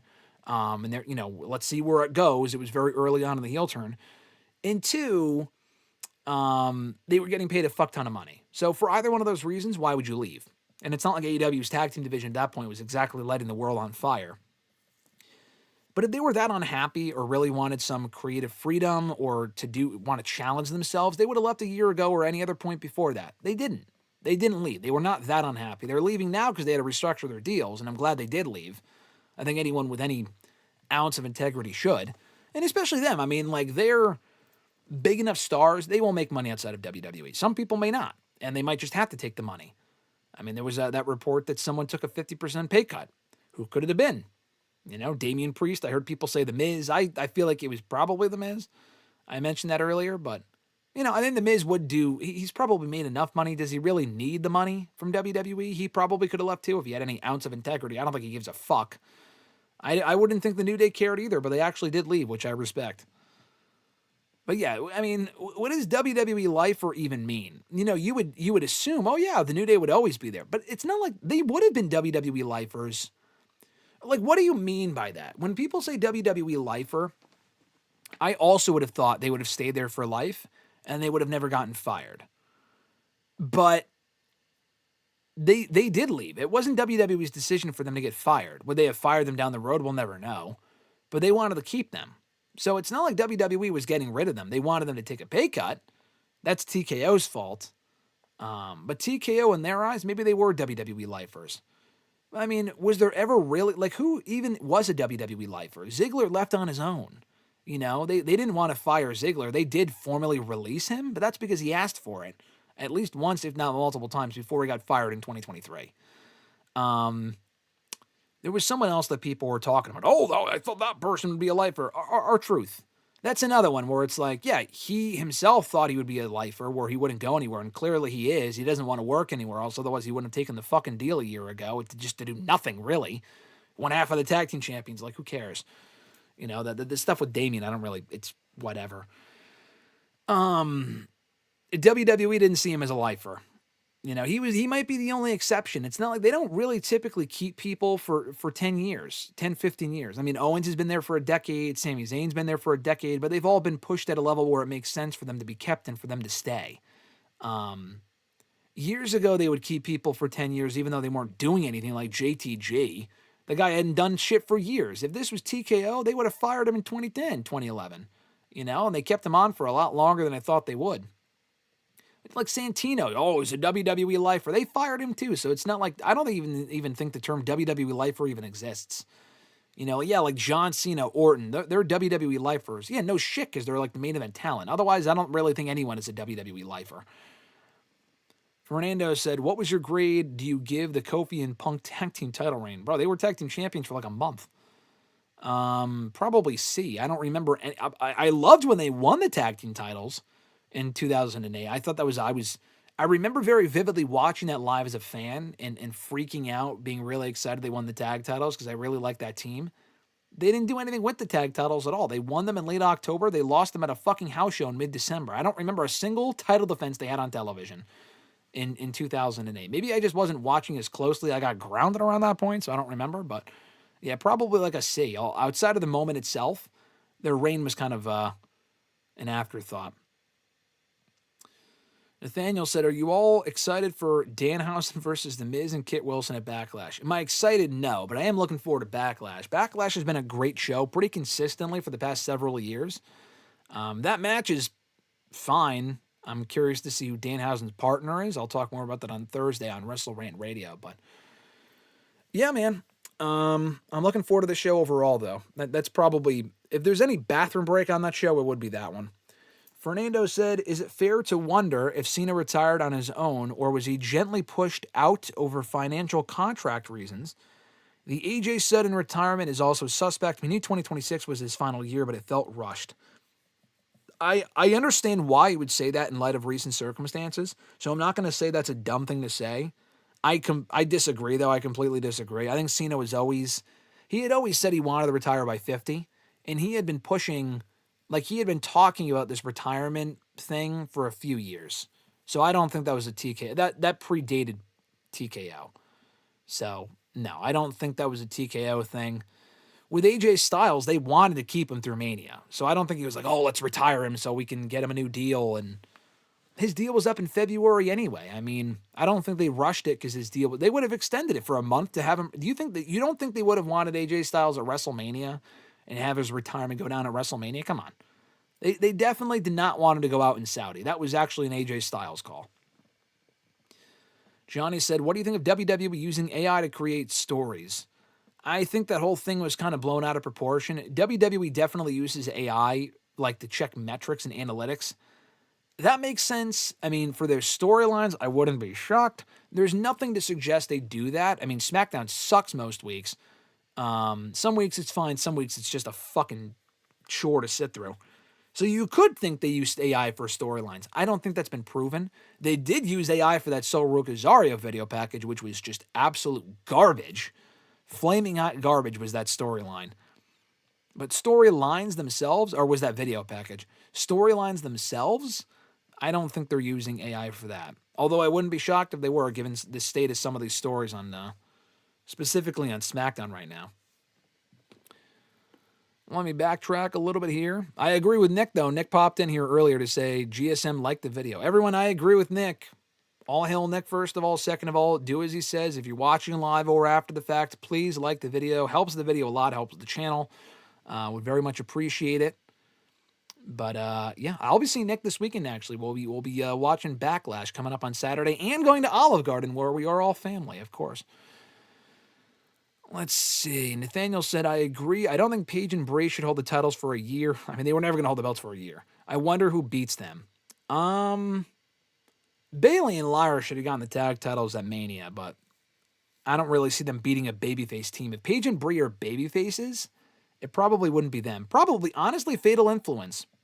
They're really pushing Fatal Influence, so I'll go with Fatal Influence. Maybe on the sooner side, honestly. Fernando said, what grade do you give the Soruka Raw debut? That Soul Snatcher botch looked rough. Ouch. I mean, yeah, the botch was unfortunate. The overall debut was great. I thought the exchange with Becky was great. I think Becky's the perfect person for her to be working with out of the get-go, from the get-go, right out of the gate. Yeah, the Soul Snatcher was really the only issue with it, and that was unfortunately poorly timed, and she slipped. It didn't look that rough. It looked rough timing-wise, but she slipped, so what are you going to do? But yeah, otherwise I thought it was a great debut. I'd probably give it a B+. I mean, I would have given it an A had it not been for that botch, but B+, A-. Nathaniel said, I think Sol Ruka will beat Becky for the IC title at SummerSlam. I could see that too, if not sooner. Yeah, I think that's the end game for sure. Fernando said, I wasn't calling you stupid. The folks that are predicting that Roman losing his you mean the belt? After I don't know what you're saying. After winning the championship from Punk 2 weeks ago. Yeah, could Jacob, yeah, he beat Punk for the belt. Could he then turn around and lose it to Jacob? He absolutely could, but it's not because he's leaving the company. That to me is kind of far-fetched. Johnny said, I'm very high on the New York Knicks winning the East. I'd say watch out Cavs. Watch out East for the Cavs. They're coming. Fernando said, I didn't know Alexis was an actress. Wow, that's cool. Yeah, she's back in the music. She's done a lot of plays. She's done a few in the last year. She got back into it. She went to an acting school many years ago and then kind of fell out of it and getting back into it now. And she's in the middle of rehearsal for one right now. And she just did an audition for another one last night. She's not doing TV shows and shit, at least not right now, but she does a lot of plays and musicals. Fernando said, better character, General Grievous, Darth Maul, or Thrawn? That's a great question. I got to go Thrawn, honestly. Grievous is great, but they did him so dirty in the movie and in the animated show, to be honest, the newer animated show. I still like Grievous, but they kind of did him dirty. Darth Maul is fucking awesome, but they made him look like such a bitch in episode 1 with the way that he died, quote unquote. Thrawn, though, if you know Thrawn, like, he's so underrated. He does not get talked about enough because he's not in any of the movies. I don't watch the extended universe shit. I didn't read the books, but I did watch Rebels, and he was phenomenal in it. And he was also in the Ahsoka show a few years ago, and he was great in that too. So I'm going to go Thrawn. He gives me very William Regal vibes. He is very William Regal-esque. I think Devon becomes Darth Talon, Fernando said. Yeah, I think that was... Isn't Darth Talon like one of the main Siths in like the extended universe books? I don't know if that's canon now, but that would make sense. Fernando said, I think Firecracker makes the sacrifice to help destroy Homelander. Yeah, about that, Fernando. You clearly have not seen the latest episode. I will not say anything, but that comment does not make sense if you've seen the latest episode of The Boys. Fernando said, if New Day or Motor City Machine Guns signed to the AEW, they have the best tag division in wrestling, correct? Brother, I think they have the best tag division as it is anyway. They do. I mean, currently, WWE had that title for a little bit, maybe 2 years ago. AEW has the best tag division. I mean, it's a very low bar. I mean, like I said earlier, TNA has the Hardys, who are still very good and they contribute a lot to TNA. Big reason probably why TNA got that TV deal. But they have the Hardys, they have the Righteous, the System, um, Sinner and Saint, who are fine. They don't have the Rascals. The Rascals are in AEW actually. I kind of honestly forgot about the Rascals. They're still in AEW, like doing stuff on Dynamite some weeks, but I kind of forget about them when I talk about great teams in AEW.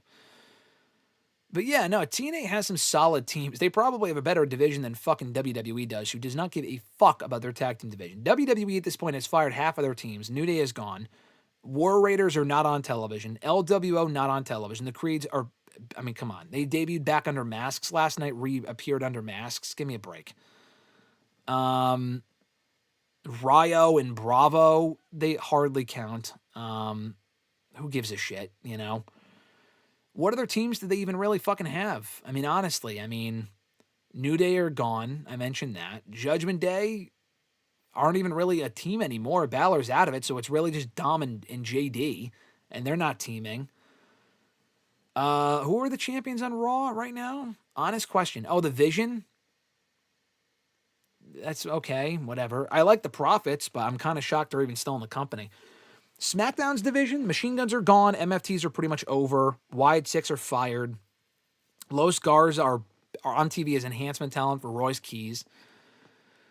Priest and Truth are a fucking makeshift team. DIY are broken up because Ciampa left. They have Fraxium, who I think they challenged for the tag titles a week ago and lost, I'm pretty sure, right?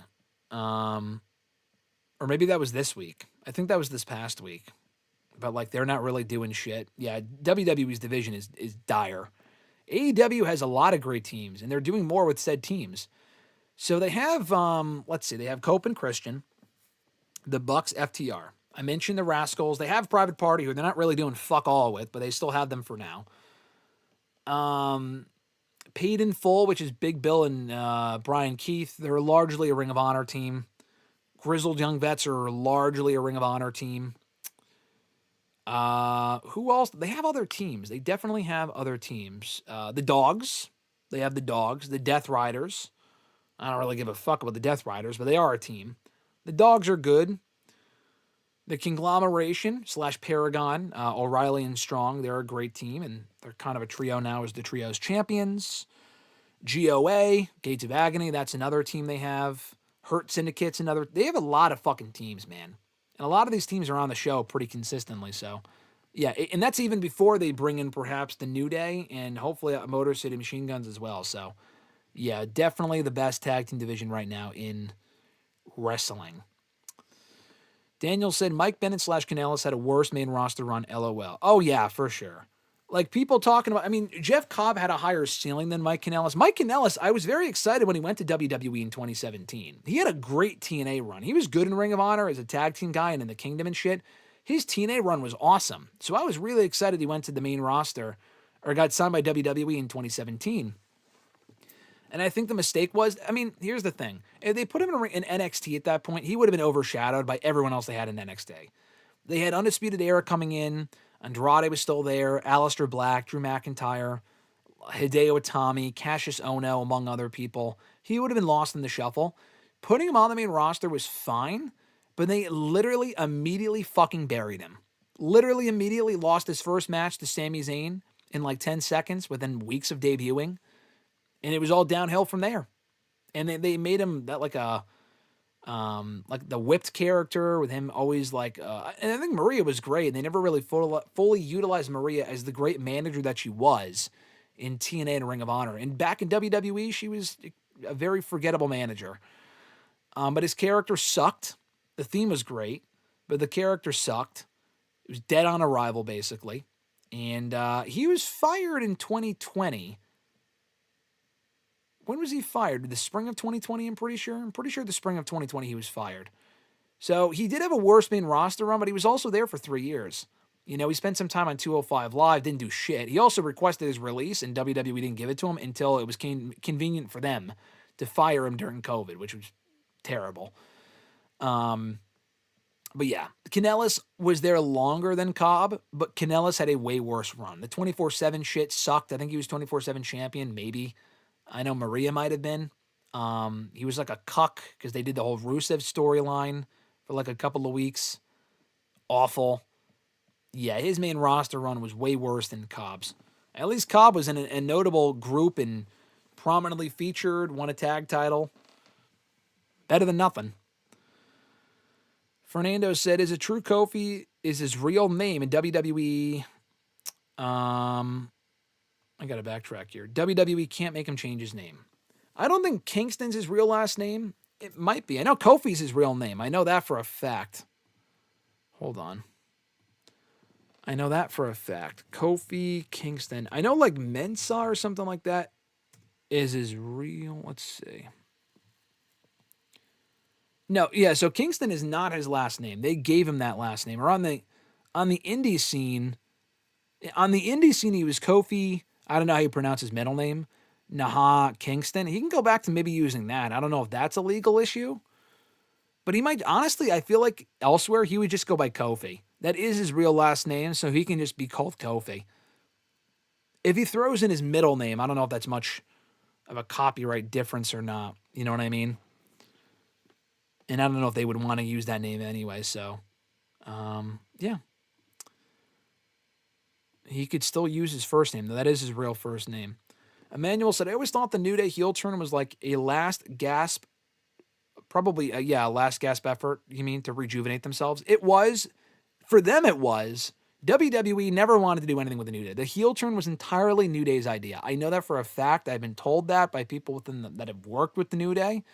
In Triple H, it was never in their plan for that to be anything more than just an angle. There was no end game. Big E was never going to get cleared. That was never like the thought.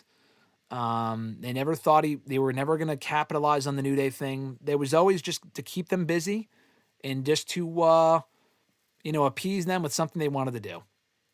It was never anything more than that. Triple H did not do shit with New Day before they turned heel. And honestly, I kind of get it because it's like the New Day's done all they could do. Triple H was never a New Day guy. Although there is that gif of them over 10 years ago on Raw dancing with the New Day, Triple H, he was never a New Day guy. All right? I think he likes those three guys, but after a decade, there wasn't really anything more he could do with them. So that doesn't surprise me. And they did rejuvenate themselves, and they could have had a longer run as heels and done more, and WWE and Triple H specifically fucked it over. Fernando said, Cena, Randy, JBL, or WWE lifers. Yeah, because they were big enough stars where they weren't going to get fired. I mean, we're not talking about some mid-carders here. I mean, yeah, there's some mid-carders that did last a long time. WWE lifers never really existed. I mean, I think that's, come on. The Rock, yeah.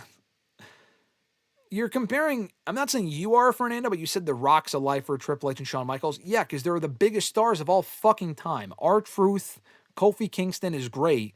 Kofi Kingston and these other guys are not life. They were never going to release Triple H and Shawn and The Rock unless they wanted to leave. Unless they fucked up big time, they were never going to get fired. But of course they were lifers because they were never going to leave and they were always big enough stars. Everyone else I mentioned, Ziggler, Kofi, they were mid-card guys. Kofi was WWE champion for a cup of coffee in 2019. For a cup of Kofi even, you could say. There's no such thing as a lifer outside of the main eventers. Roman, Seth, those guys are lifers. If they want to be. WWE would never release them. I would be shocked. And the Miz has been a lifer because he's been there for so long. If TK was running this company 10 years ago, brother, Miz would have been released in 2012. I mean, Vince liked Miz enough that he was probably never going to release him. There were, if you're talking about people that Vince would have never released, that's a real thing. I don't think he would have ever gotten rid of Miz or Ziggler. I mean, Ziggler wanted to leave, but Truth, he would have never fired. They were lifers in that sense, but even then, everyone always has a shelf life. Nathaniel said people thought Edge was a WWE lifer, but there was not much for him left. I'm glad he left. I mean, Edge has had a better run in AEW than he would have had he stayed in WWE. Apollo Crews might have been the modern JTG, Emmanuel says. He was. He definitely was. I think Apollo's great. He was way more talented than JTG. No offense to JTG, but they haven't done anything with Apollo since he got called back up from NXT 3 years ago. He had that really good redemption run in NXT a few years ago. After that was over, they have done fuck all with him on the main roster. He's not even really been on the show. So that the writing was on the wall there. The fact that he avoided so many, they've done talent releases in late 2023, early 24, early 25. He was not released at any other point is surprising to me. Fernando said, what was your reaction when you found out Kofi was not a real Jamaican? LOL. I was surprised. I thought he was Jamaican when I started watching when he debuted in 08, so I genuinely thought he was Jamaican until I found out he wasn't, and he had no accent. I'm like, wow, I was shocked. As a little mini Mark back then.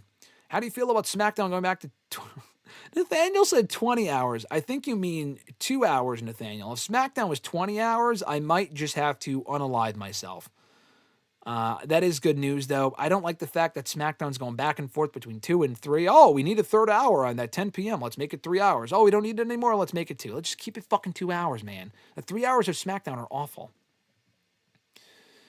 Emmanuel said, Cena said in an interview, he asked AJ Styles if he thought about having a retirement tour like him, and Styles responded, he said, man, I'm 48. Which is as old as Cena, by the way. But yeah, it was totally Styles' decision to retire as early as he did, if you consider that early for 48. Fernando said, the Cookie Monster just announced he will be on SmackDown and call out Sami Zayn for revenge for what he did to the Gingerbread Man. You say that, but I would not put it past WWE. TKO loved 20-hour shows, Johnny said.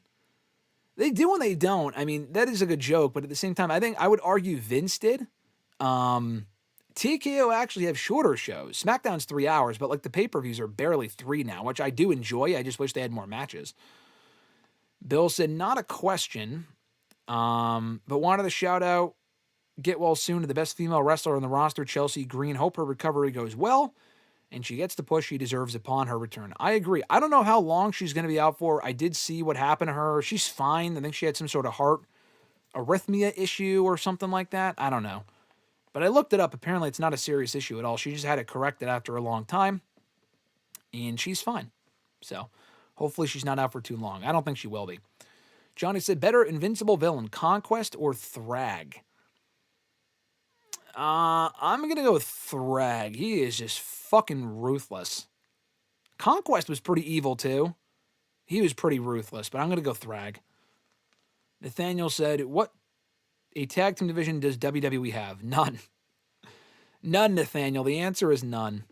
Emmanuel said, have you ever read any of the novelizations of the films? I always heard the novel adaptation of Revenge of the Sith was great. You know, it's funny you ask that, Emmanuel.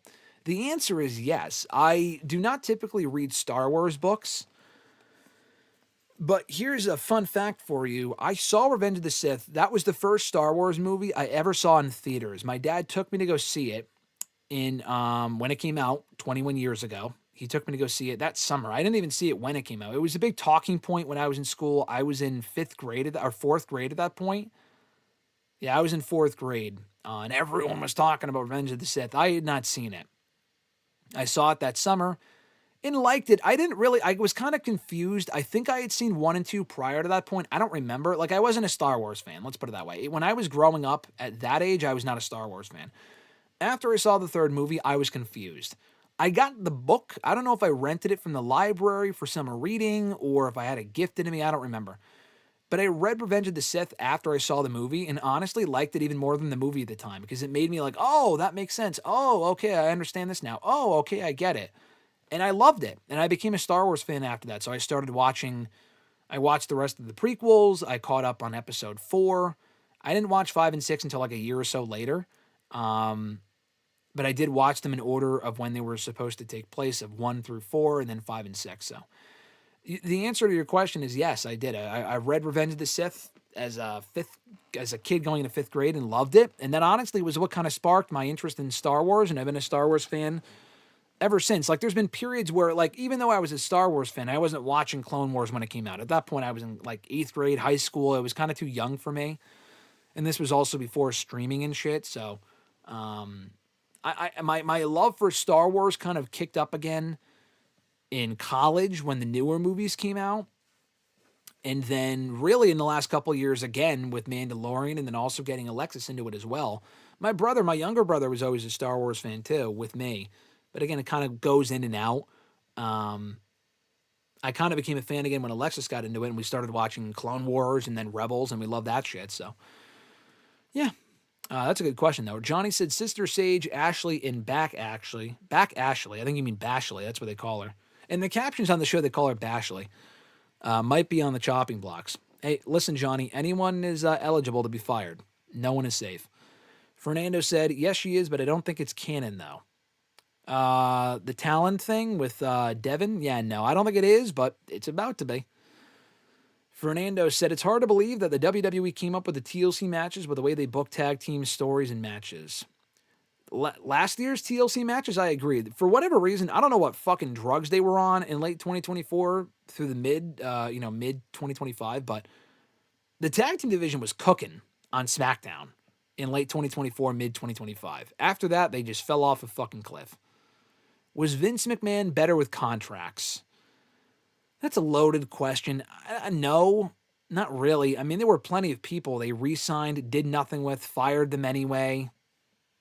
I mean, there were plenty of people, like what TKO was doing, they might be a bit more ruthless about it, but at least they're more honest about it, it seems. Vince was like, oh, we'll sign you to a big deal or whatever, and then do nothing with you. And that shit was happening under Vince, too. So honestly, I think, yeah, this regime, it's getting to the point where it's almost as bad as Vince was. I mean, Vince was also firing people soon after calling them up or taking people just so TNA didn't have them or didn't hire people at all. Like he didn't want to give certain people chances. Like they didn't hire AJ Styles until like 2 years after he left TNA. If that was today, they would have hired him immediately. How the fuck do you not hire AJ Styles as soon as he becomes a free agent, you know? Do I think Sammy should win a Backlash? I don't think he should win, but if he does, it has to be because he cheated and he cements the heel turn. And then Trick gets it back in a third match at some point. I'd be fine if he won it, but it would have to be done right. Nathaniel said, go Yankees, I'm happy we won. Rip John Sterling. I did see that. I saw that he passed away. I didn't know who he was, but I heard he was a longtime commentator. He lived a long life. I think he was like 88 or something like that. So rest in peace. Freak Lake Najit said, who do you think was worse for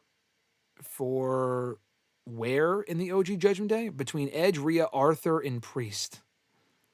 Who the fuck is Arthur? Arthur, the animated character? I don't understand your question, Freak. Who do you think was worse for where they were in the OG? Like where they are now, you mean? Who the fuck is Arthur? Edge, Rhea, and Priest were the original Judgment Day. I don't know who Arthur is. The worst person in that original Judgment Day was Edge, because Edge, and I like the OG Judgment Day, but probably Arthur, because I don't know who the fuck you're talking about. But probably Edge, because that heel turn was so quick. He was literally only a heel for like 3 months. Maybe not even, like maybe a month or two.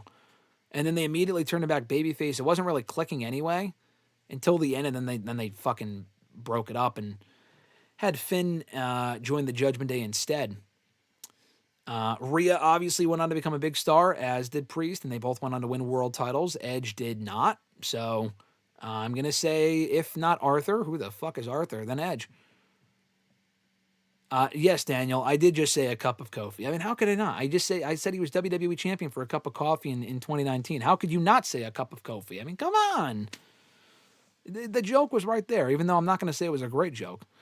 Fernando said, what did you think of Consequences Creed before joining WWE? I loved Consequences Creed, bro. I was so excited when they hired him in 2010. WWE never hired anyone from TNA unless they previously worked there. They obviously hired R-Truth back, but he already worked for WWE. They brought back Christian Cage. He already worked for WWE. They really did not hire anyone that was a TNA original. The only TNA originals around that time I remember them hiring were Chris Harris, who they obviously immediately buried as Braden Walker on ECW. He also was out of shape. That was kind of his fault, too. He had like 2 matches, and they fucking fired him immediately. Like, they hired him, brought him on TV, had a disastrous debut. He sucked. They fired him. So him, Vance Archer, whatever the fuck. He was Lance Archer. That was kind of a random one for WWE to bring in because he wasn't really a notable name in TNA. He was actually one half of the Rock and Rave connection, which I did like as a team in TNA, and they only hired Archer instead, probably because he was a big guy. He was another one, though. They did nothing with him. He was on ECW, which was fine, and then they put him on SmackDown for a few months, and they fired him at the end of 2010. So, it's not like Vince was giving all these people chances for years. No, Archer was only on the main roster for a fucking year, and they barely give him a chance either. So, let's not act like Vince was this godsend of a man as far as, he would give people chance after chance. Yeah, some people he did, like Roman Reigns. A lot of people he didn't. But anyway, my point is, Creed was among that group that was brought in from TNA. I wasn't really overly familiar with Archer or Walker because I wasn't watching TNA when Walker was there, or Harris. Same thing with Archer. But I was watching TNA when Creed was in TNA, specifically when he was teaming with Jay Lethal as Lethal Consequences. I thought that was a great fucking team. And I know he was X Division champion for a little while. I really like Consequences Creed. So when he got hired by WWE, I was excited. And it took him years to finally get on NXT television. And even when he first got called up, they were just, honestly, he was lucky he wasn't fired. They put him with R-Truth. It was a stupid team. They were just dancing all the time. It was a terrible team. He never really got over until the New Day. And that's obviously saved his career. So, yeah, I was very excited when Creed got hired, and it obviously worked out for the best. Prayers for Rebel. I agree. That whole Rebel situation is just awful. So prayers for her indeed. Top 5 Kofi singles matches. I'll talk about that later, Fernando. Someone asked me about that, and we'll get to that later. Top 5 New Day Mania matches. Did they even have 5 Mania matches? I mean, Kofi had that one singles match in 2019. If we're not going to count that, New Day had, let's see, at Mania 31, I think they were in a multi-team tag title match in the pre-show. I don't remember that match. I think it was fun for what it was. I think that was when Cesaro and Kid were champs and they retained. So there was that one. Mania 32, they faced the League of Nations in a throwaway 6-man tag team match. Whatever. 33, they didn't wrestle. They just hosted. 34, they had a triple threat tag team title match with the Bludgeon Brothers and the Usos that I remember being good, but it was rushed. That should have been like a ladder match, but they just fucking rushed it, and it was whatever. 2019, they didn't wrestle. Kofi was on his own. Big E and Xavier did not wrestle on that show, I don't think. 2020 was the COVID Mania. They ended up having that triple threat tag team ladder match, but it was a singles match because it was COVID. They didn't want too many people in the ring. So I think it was Kofi versus Morrison versus Jimmy Uso, I want to say. Which was fine, but it was during COVID, so whatever. 2021, they faced AJ and Omos in a pretty throwaway, raw quality match. 2022 was when Big E got hurt, so they were supposed to have a 6-man with the Brawling Brutes, but it ended up just being a regular tag. They got beat, they got squashed in a minute by Sheamus and Butch, I think, or Sheamus and Holland, I don't remember. 2023, I don't think they wrestled at Mania. 2024, I think they were in the tag team ladder match, right? Or maybe they weren't. Maybe they weren't at Mania that year. I don't think they were in the tag team title ladder match. I don't remember. And then last year, they faced the Viking Raiders, which honestly might be their best WrestleMania match because it was on the main card and they won the tag title. So they have a pretty subpar WrestleMania record, to be honest. Fernando said, among all the sci-fi movies that are out there, what was it about Star Wars that made you a huge fan of it? This story. I never really cared for Star Trek. Never really gave it a chance, to be fair, but the characters, but mostly the story, like the long-term Skywalker story from episode 1 through 6 and then later 1 through 9 made me a big fan. Also, the Lego Star Wars games were awesome, so that also added to my fandom. Nathaniel said, do you mean R-Truth in the Judgment Day? If he's talking, he said Arthur. Did he mean R-Truth? That's probably what he meant. Thank you, Nathaniel, decoding Freak's question from earlier. I think he means R-Truth. R-Truth was not in the OG Judgment Day, so I'm not going to say R-Truth. Bill Meister said, and he also was never an official member. Every time you say Backlash, Graham, all I could see is Danhausen doing it in the video he uploaded. I did see that. That was funny. Backlash. RJ got a kick out of that, too. He sent it to me. He's not a big Danhausen guy, but he did send me that video, and he thought it was funny. Fernando said, if you had the Back to the Future Almanac, what events are you making your fortune on? That's a good question. Probably the Red Sox winning the World Series in 2004, right? Because were they favored to win that year? Probably not, because they hadn't won either ever or if not in 100 years, so probably that one. or the Cubs winning in 2016, which was pretty crazy. Which is funny because they talk about the Cubs winning in 2015. They were just off by 1 year. Yeah, everyone's talking about Arthur. I think he means R-Truth. Arthur was the worst member of the New Day. Arthur was not R-Truth, but Arthur was a piece of shit.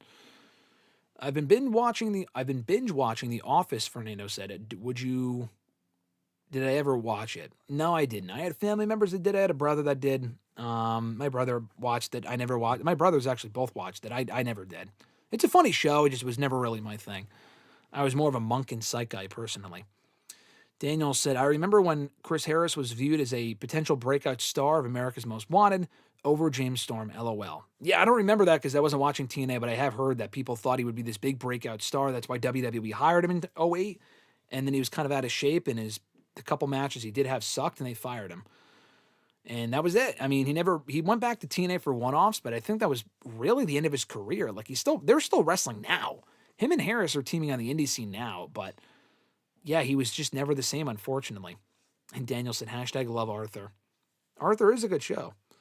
I actually interviewed the Arthur, the writer of the Arthur books many years ago, the guy that created the show. Fun fact for you. Fernando said, Frankie Kazarian is the dumbest ever for getting fired from WWE for not wanting to cut his hair. Then he went back to TNA and cut his hair anyway.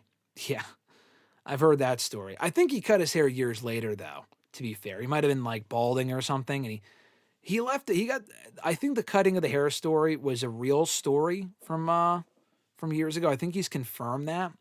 I think he's also said there were other reasons why he left WWE as soon as he did. I forgot he was another TNA original that WWE hired very briefly in 05, 06. But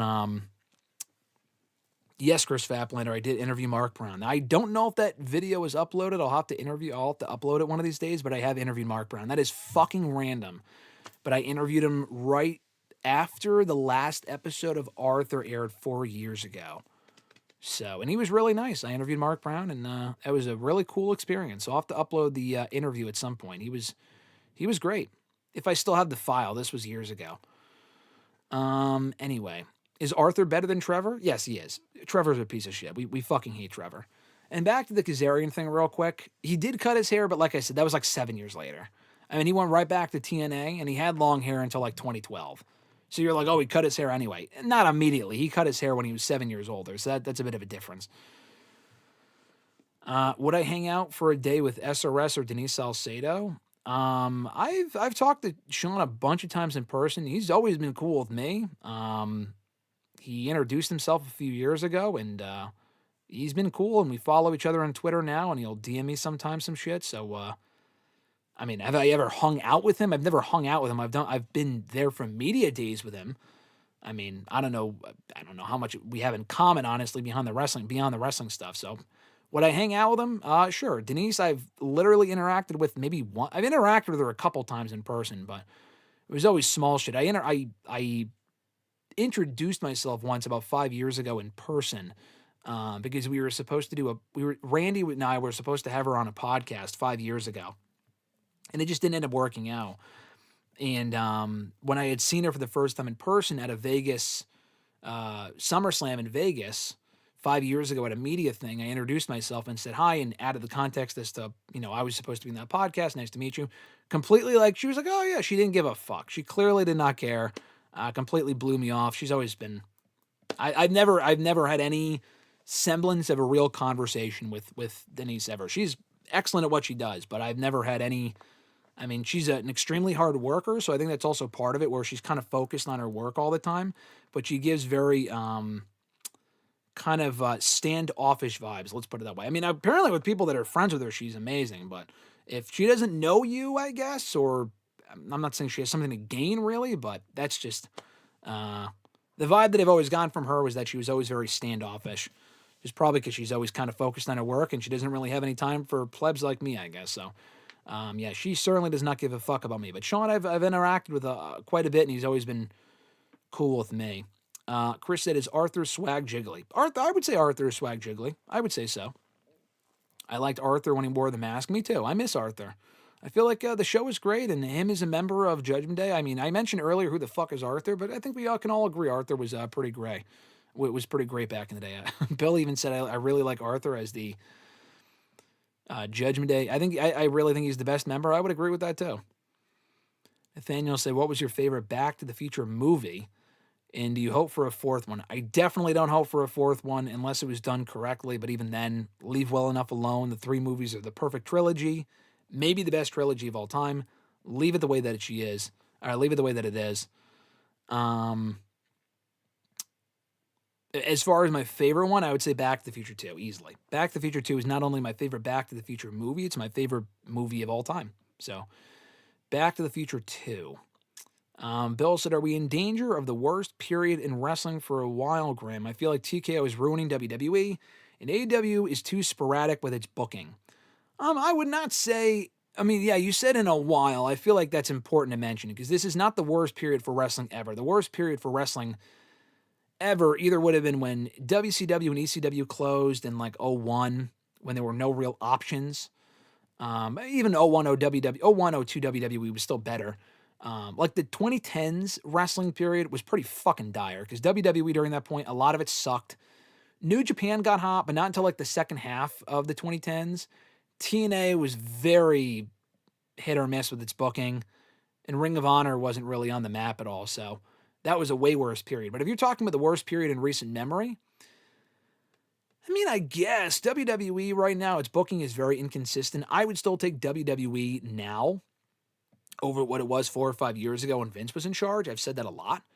But if you're saying the worst period since maybe then, I guess. But honestly, I would disagree on AEW. I think AEW is honestly doing its strongest shows right now than it's done in a, quite honestly, a few years, probably 4 or 5 years. AEW is great right now, I would say. Dynamite most weeks is must-see to me. It's really fun. They're telling some good stories. The world title scene is great. They have some great women in their women's division. Tekla is awesome. She's been a revelation in that women's division. Their pay-per-views have been great. They've only done 2 of them this year, but Revolution and Dynasty were 2 strong shows on pay-per-view. AEW's got a lot of great momentum right now. You got some new people coming in, maybe with New Day and Motor City Machine Guns. They already have a pretty strong, stacked roster, to be honest. They have a lot of people that they're not doing much with, but that's most companies, to be honest. Yeah, I guess this is the weakest quote-unquote period for wrestling in a bit. New Japan ain't really doing shit. I don't watch New Japan. This kind of feels like the coldest New Japan has been in like over 10 years. TNA, they're doing good stuff. It's not exactly must-see, but it's fine on AMC. I enjoy their shows. Ring of Honor, I don't give a fuck about. I watch the shows to review them, but there's nothing about Ring of Honor that's overly interesting at all these days. MLW is barely running shows. I think AEW is doing good work, though. Mamadou said, Denise is whack. I remember she asked Big Show a really awkward question when Bray passed. I remember that. Again, like I said, I think she does great work, so I'm not going to sit here and... I don't know her personally, so I'm not going to sit here and say, she's a piece of shit, fuck her, or whatever. There's a couple people I would maybe say that. There really isn't anyone in the wrestling space I have a personal issue with, aside from maybe one person, and that one person doesn't even really do wrestling stuff anymore, so it doesn't matter. There's some people I'm like, okay, I don't really appreciate the way they go about things, but I may not have a personal issue with them. With her specifically, I have no personal issue with her. Like I said, the only time I ever really attempted to reach out and be nice and kind of introduce myself, she didn't seem to give a fuck, and she kind of blew me off and kind of, I wouldn't say it was condescending, but like I said, it was kind of like, oh, okay, nice, like, all right, whatever. Like, yeah, that was kind of felt like a fuck you, to be honest. But personally speaking, I don't know her, so I can't really say anything about that. As far as her work, like I said, she's a fucking hustler. She has been extremely successful. She does a lot of work with a lot of outlets. She does some really good interviews. She's worked with all the major companies. But yeah, that Bray Wyatt question, like you said, it was stupid. I remember when she did that. That was right after Bray died, and you could tell Big Show is really uncomfortable. Paul White, whatever, was really uncomfortable when he... This was literally the next day. Like, he obviously knew that Bray passed, but he was trying to ask him about, like, I don't know, what your memories of Bray are. Like, it was completely irrelevant to All In, which is what they were promoting. And it was kind of just, Big Show's an emotional guy anyway. So I thought to ask him that question was dumb. But again, that was a dumb question like 3 years ago. I'm sure I've asked some dumb questions too. I'm not sure I've asked something quite that dumb, but I've definitely done and said some stupid stuff. So I don't hold like one thing against any one person. Let's put it that way. I do remember that though, and I do remember thinking at the time that was pretty fucking stupid. Eric said, where do you see JC and Tongaloa going?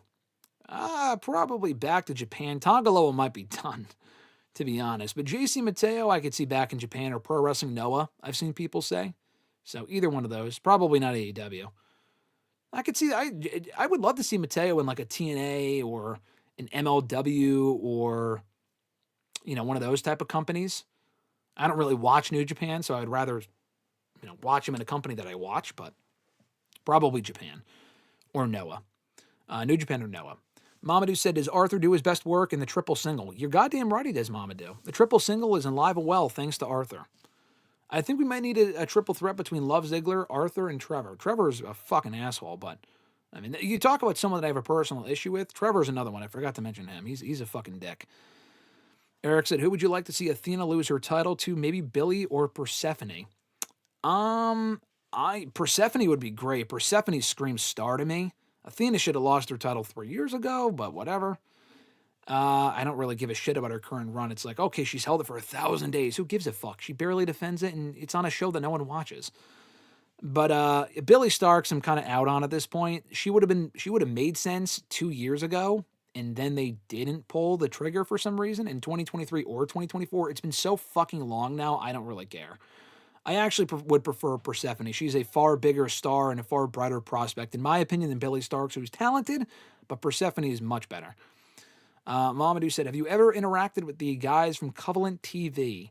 I have not. I know who you're talking about. I don't know if that's a YouTube channel. I know they're a Twitter account. I don't know if that's one of the engagement accounts or if that's just one of the aggregation accounts that just aggregates news. I forget. I've seen them on Twitter before. I've never interacted with them. I don't know who they are. So I have no thoughts on anything they do, aside from the fact that I know they exist. All right, so with that being said, we'll go to the scheduled questions now. Be sure to send in any comments you have in the chat. We'll get back to the chat after we're done with the comments here, after we're done with the scheduled questions.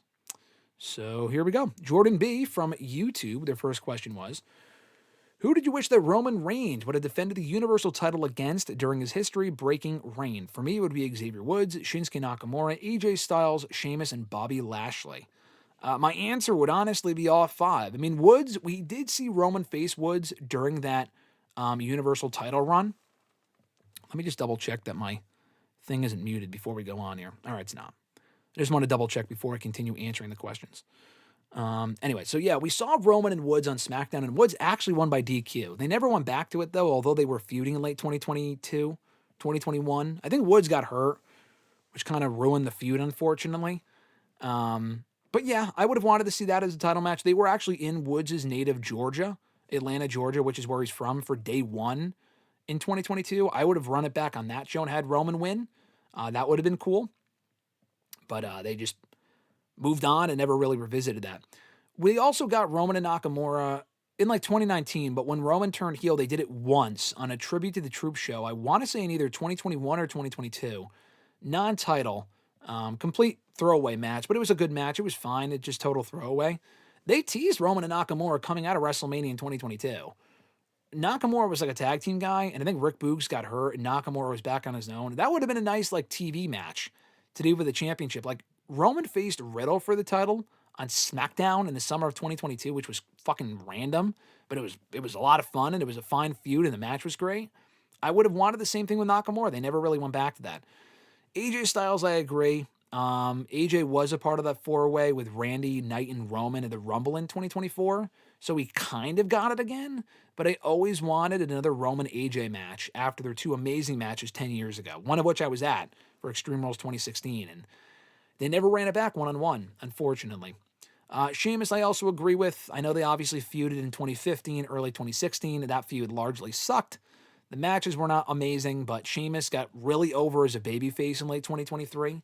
I would have loved to have seen in late 2022. I would have loved to have seen that match again in late 2022 or 2023 at some point. They didn't do it. And Bobby Lashley, same thing. Roman and Bobby traded wins, actually, in 2018. They had a match at Extreme Rules in 2018 that Bobby won clean, shockingly. They had a rematch on Raw like 8 days later that Roman won, which allowed him to face Brock for the Universal Championship at SummerSlam that year. But they never had a rubber match. And Bobby was a big enough star after he won the WWE title in 2021 that they absolutely could have done that match at some point.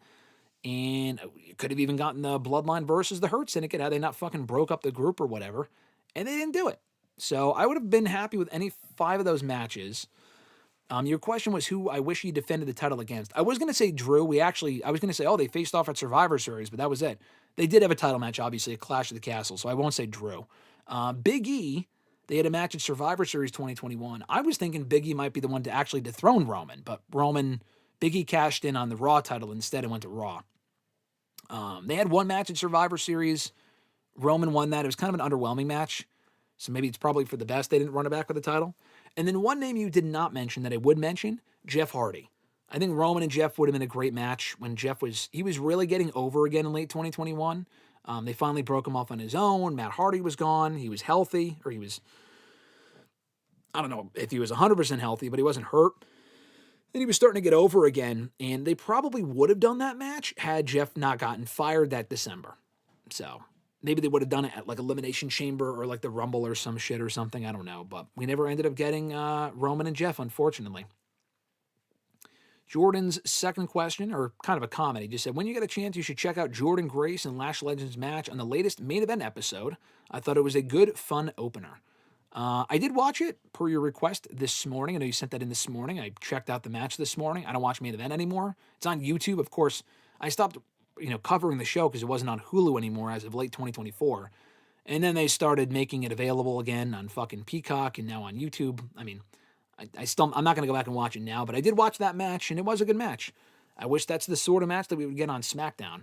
The fact that Lash Legend won, I mean, Jordynne Grace probably should have beaten her. It's not like Lash is undefeated anymore, so not a great sign for Jordynne Grace. Nike Fan 02, should WWE feud LA Knight and Ethan Page on the road to SummerSlam? That would be a good feud, but it's going to end with LA Knight losing, so Ethan Page has more to gain from winning that feud. It sounds like a fine mid-card feud. I would be fine with it if it was over the Intercontinental Championship. I feel like that would make more sense. Give Page the IC title at some point soon, I would say, and then have LA Knight chase it. But Page would have to win. I don't really think that benefits LA Knight at all. So, and it just kind of goes back to what we were saying earlier, that they have no fucking plans for LA Knight. He asked, I saw the Michael Jackson movie. I enjoyed it, and I'm asking you if you got to see it yet. And if so, what were your thoughts and what were your 3 favorite Michael Jackson songs? I still have not seen it. We saw the movie Normal last week, not Michael Jackson. I still might see it at some point while it's in theaters. I might not. I might just wait until it's on streaming. So I have not seen the movie. If I had to pick my 3 favorite Michael Jackson songs, though, I said this I think last week, but Thriller, Beat It. I'd say Beat It would be number 1, then Thriller, then yeah, there's definitely one other one that I'm not remembering, but definitely those 2. Third comment or question here from Nike Fan 02. With the unfortunate release of The New Day, what are your top 3 singles matches for Kofi Kingston and Xavier Woods in WWE? Kofi's easier than Woods because Woods, I mean, he had a lot of singles matches, but I mean, Kofi was way more of a single star than Woods ever was. Kofi's obviously number 1 is the match with Daniel Bryan from WrestleMania 35. That was definitely his best singles match ever when he won the WWE Championship. Beyond that, there's a lot of Kofi matches that were always really, really good, but never like great. I'm trying to think of like great Kofi matches. The matches he was having as WWE Champion with Ziggler, Orton, Samoa Joe were all good, but they weren't like great, He had a match with Bobby Lashley for the WWE title in 2021. That was fine. I haven't gone back and watched it since, I don't think. I'm trying to think of other Kofi matches. I would say for both Kofi and Woods, they both, I remember having 2 great matches for the Intercontinental Championship with Gunther in early 2022, or in the spring of 2022 or whatever. And those matches were really good. I would say that was one of Woods' best matches, was challenging Gunther for the IC title in 2023 after WrestleMania. Woods' final against Finn Balor when he became King of the Ring is more memorable because he won. It was a shorter match, but I thought it was a good match while it lasted. That would have been, I think, October of 2021. That was among Woods' best matches. He had a Hell in a Cell match with Bobby fucking Lashley, which was crazy. that he may have even, I don't think he won. I think it was for the title, though. That might be Woods' is one of his best singles matches, too, because like I said, he didn't really wrestle on his own otherwise. For Kofi, again, I'm trying to think. What other matches did he have that would stand out as being among his best? The matches he had with The Miz in like '09 were always good. He had a series of great matches with Dolph Ziggler in 2010 and 2011 that were great. Sheamus in 2011. Kofi, I'm trying to think what else. What other singles matches did Kofi have that really like stood out as being anything special? I can't really think of too many. Those are the ones that come to mind though, because I only just kind of remember the New Day stuff at this point. He had a really good match with Cesaro on Raw for the United States Championship. I remember that. So that might be up there as well. That's when he won the U.S. title, I think, for the second time. So yeah, I think Kofi's best singles match in WWE was definitely the Bryan one at Mania. Woods' best singles match might have been with either Gunther in 2023 or Balor in 2021 in the King of the Ring finals. Emmanuel A. from YouTube asked, this first question was, non-wrestling question, do you think Superman from 2013 Man of Steel's movie was a good hero, or to use certain terminology, a good babyface? It's been a while since but I once saw you praised it on Letterboxd and mentioned that you thought it was better received than it is. Might be hard to discuss without spoilers, assuming other people care. But do you think Superman himself was a more charismatic, noble face than fans give him credit for, or was he too boring and unsafe, and did Zack Snyder's booking let him down? Yeah, I did like the movie. I thought it was a good movie. It was not as great as I thought it would be. I was surprised that Letterboxd had the rating so low. I thought for some reason it was regarded as this great Superman movie. It's weird. I kind of fell somewhere in the middle where I thought it was good and I enjoyed it, but it's not a movie I would watch again, and it wasn't a bad movie. There's been bad Zack Snyder movies. That was not among them. Justice League was terrible. I have not seen Batman versus Superman. Maybe I'll just watch it for the LOLs one of these days, but I haven't seen that either. But Man of Steel was good. I just think the original Superman might be a better movie. That's a classic. The newer Superman movie is better. I prefer those over the 2013 Man of Steel one. His character was boring, and he's also not a great babyface because he let a lot of people die in Metropolis in that movie. Spoiler alert, but the movie came out, 13 years ago. So I don't know if he's a great babyface, and I also don't think, his Superman, I forgot the guy's name. His name escapes me at the moment. I think he's a good Superman. I actually prefer this current Superman, and the original Superman I think is also better too. So, yeah, man, those are my thoughts on it. I kind of fall somewhere in the middle where I like that Superman, I like that movie, but it's not great, and it's not terrible either. His second question, do you remember when you first learned and got involved with the internet wrestling community? I remember slowly getting into discourse sites like Bleacher Report around 2011, and then trying to get more into them after WWE's Summer of Punk storyline. It's a broad discussion, especially with internet discourse in general, but I remember being surprised to learn how disillusioned a lot of people were with WWE and wrestling in that era.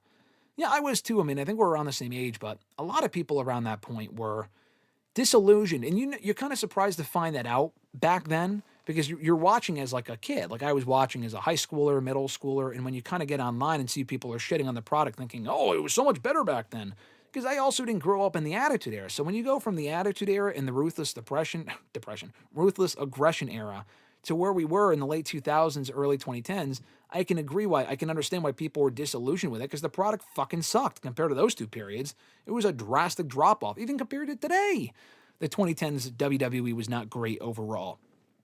But, so I can understand it, but you don't really hear that it sucks until you talk to your friends around that age or you see online, because otherwise you're just going to enjoy everything you see. That's what I was doing back then. Like I loved pretty much everything I watched out of WWE in 08, 29, 09, even 2010, until you kind of get online and see, yeah, it's probably not quite as good as I thought it was.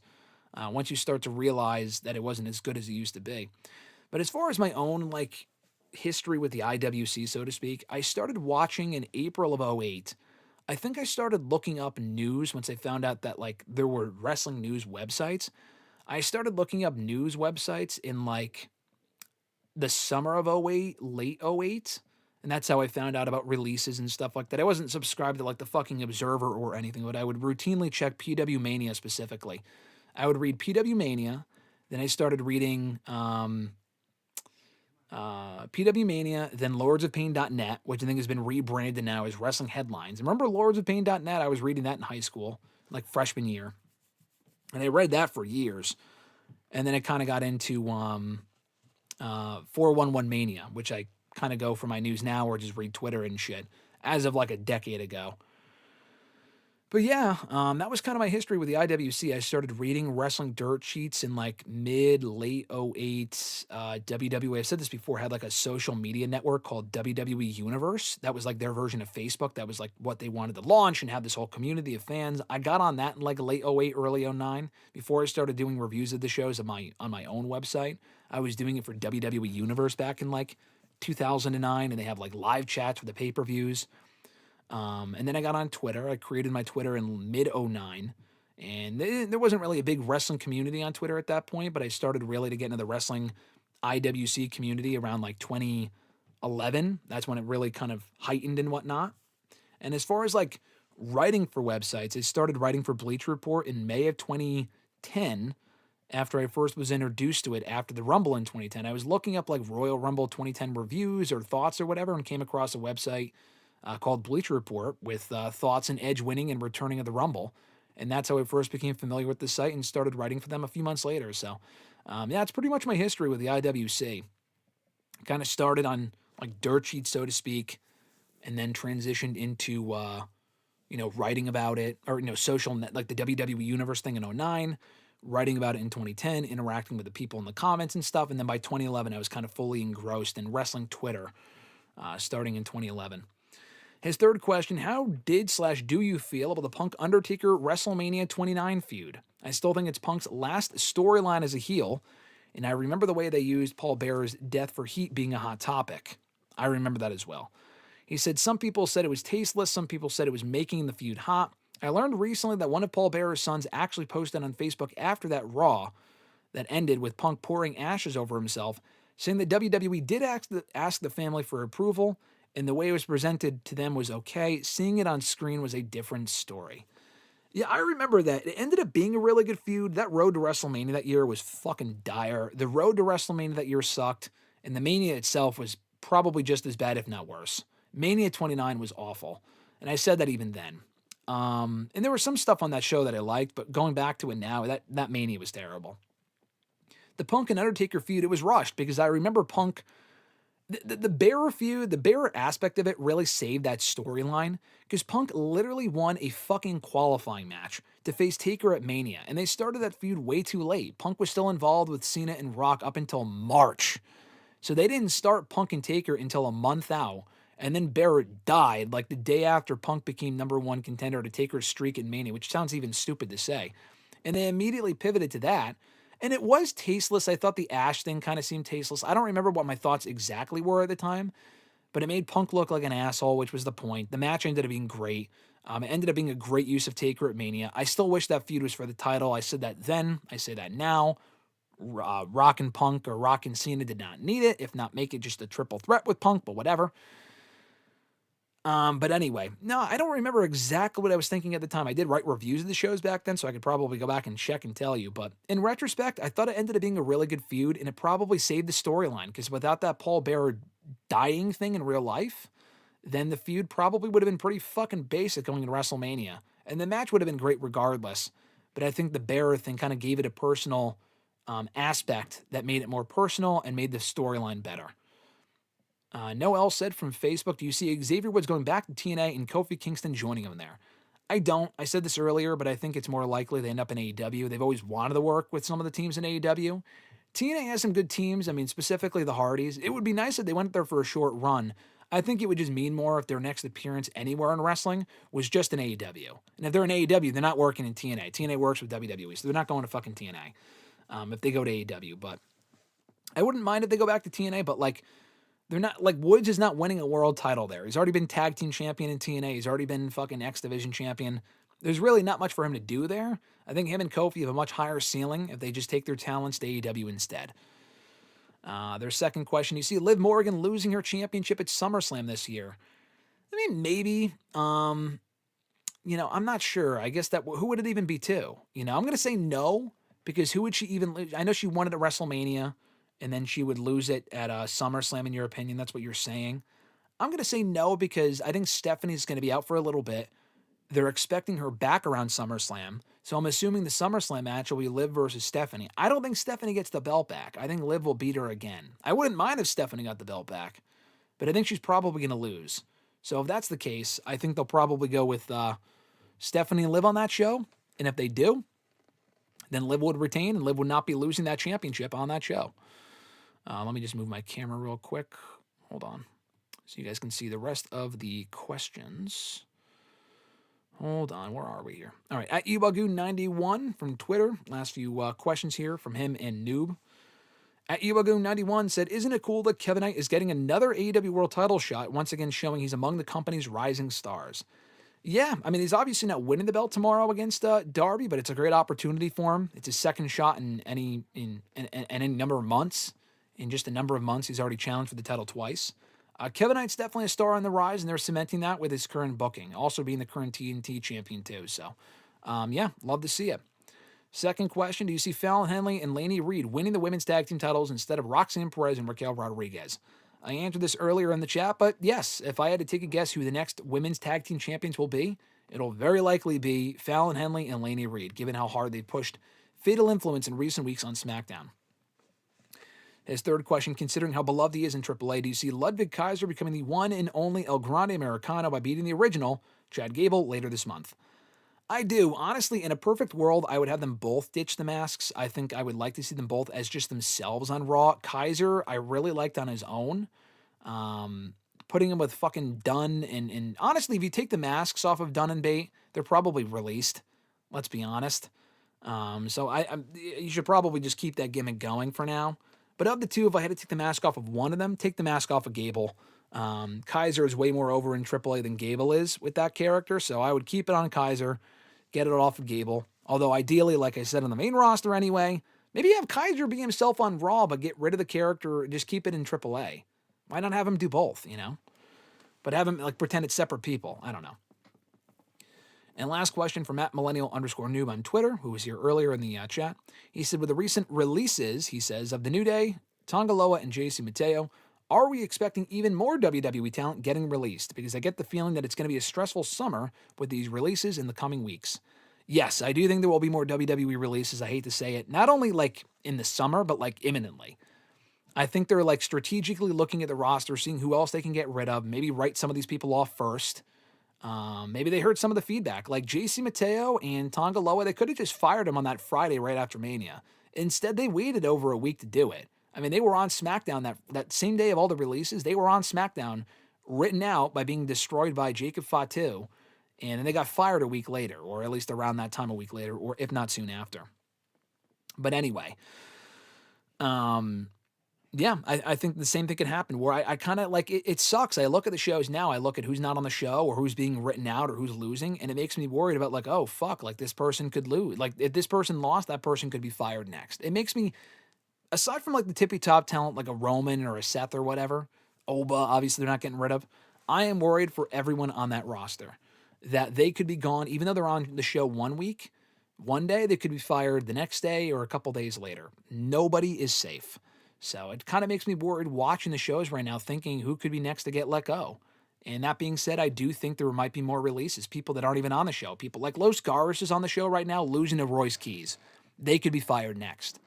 I said this about Otis last night. I hate to even put it out there, but like Otis was, he lost immediately last night on Raw, as he probably should have, but did they really have anything left for Alpha Academy to do? I forgot them when I was talking about the Raw tag teams earlier, but did they really have, anything else for them to do creatively? Not really. I could see them getting fired. Natalya hasn't really been seen in a few months. I don't know if they would get rid of her, but I'm kind of worried for her. LWO they haven't used in a while. I could see them getting rid of LWO. I could see them getting rid of the Creeds. Anyone, really. Anyone is eligible to be canned. I hate to say it, but that's kind of the gist that I get right now, currently from watching WWE under TKO.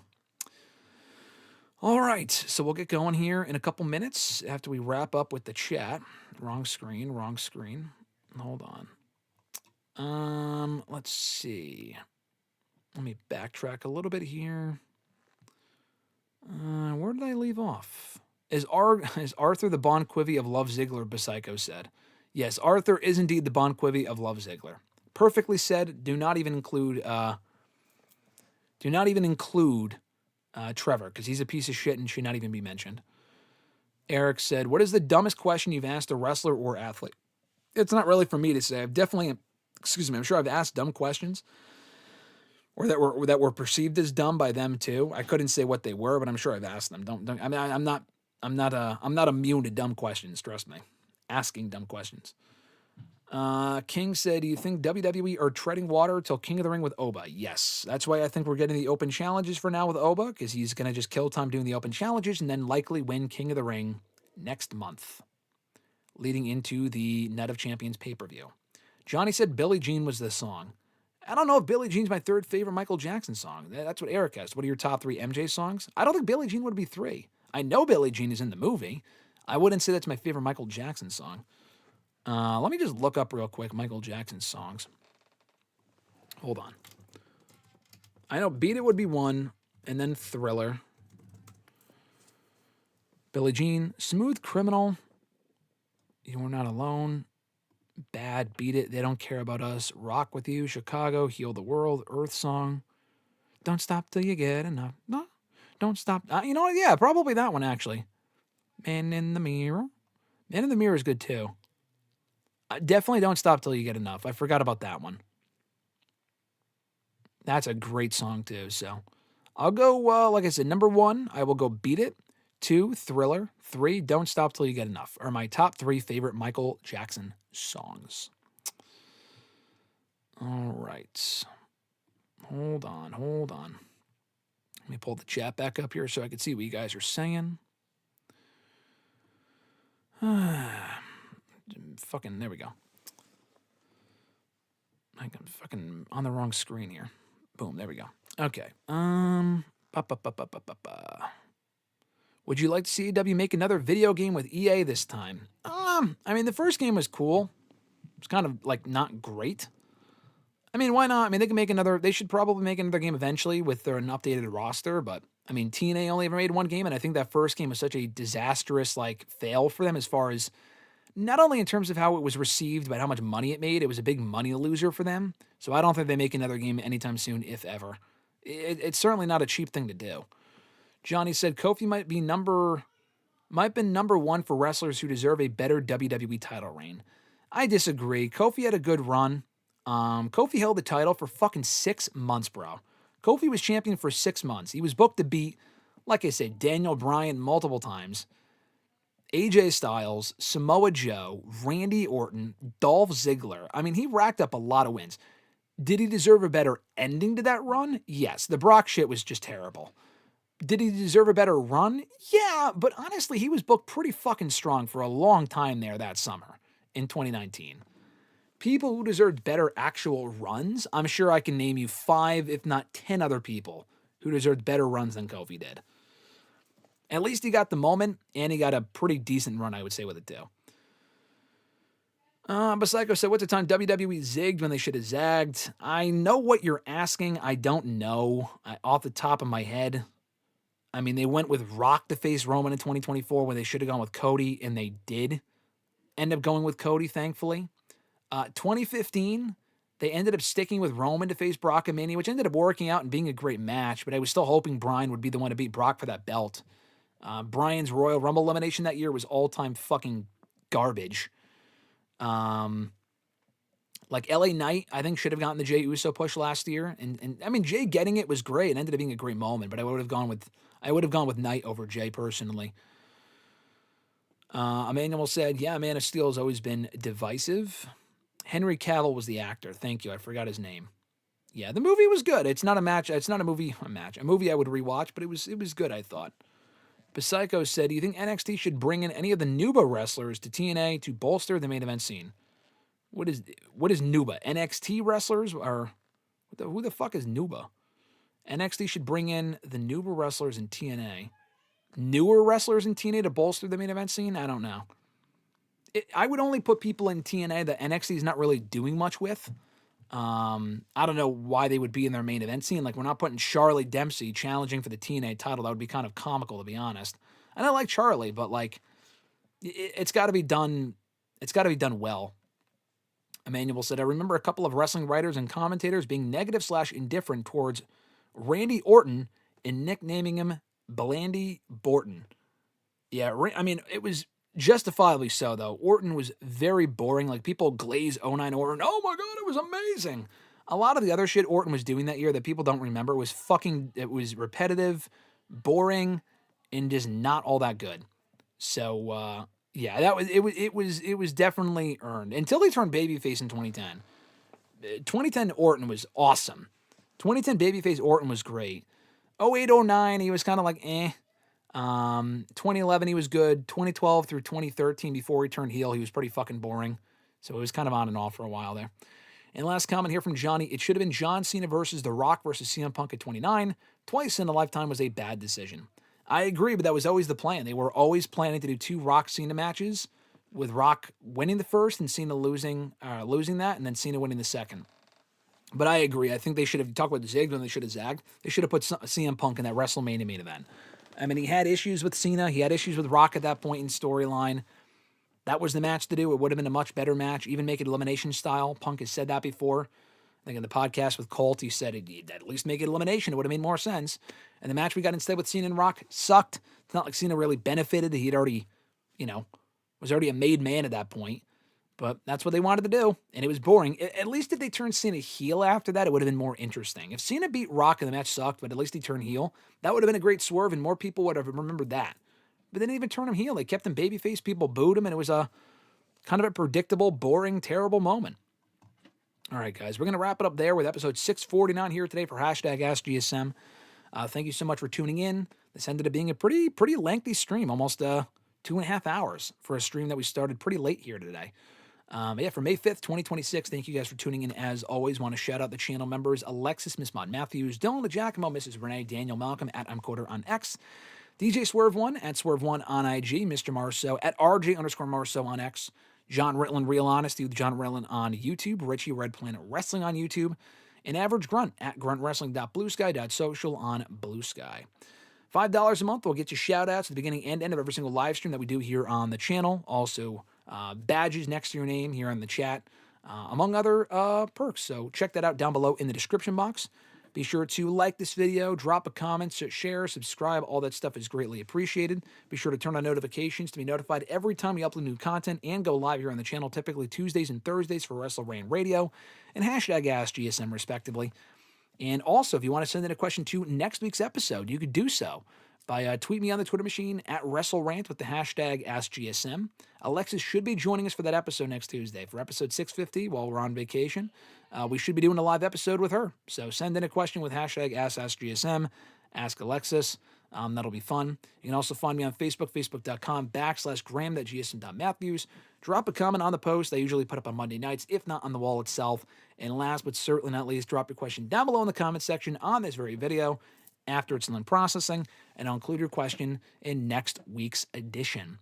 Also, be sure to check out tomorrow's potential live stream, watching some old Backlash matches, Backlash 2023 matches with Priest and Bad Bunny, Backlash 2018 matches, Rollins versus Miz from that show, which was the best match on an otherwise terrible show. Those are just the anniversary of those matches. We could watch other matches too. So I might do that tomorrow. Stay tuned for that around noon, 1 p.m. Eastern time. I'm not sure exactly when we would go live, but keep an eye out for that. We might do some Backlash matches, watch-along marathon here on the channel for a little bit, so stay tuned for that. Thursday's WrestleRant Radio, we will be live around 8:30 a.m. Eastern time, an early bird episode coming up on Thursday with Mr. Marceau previewing Backlash.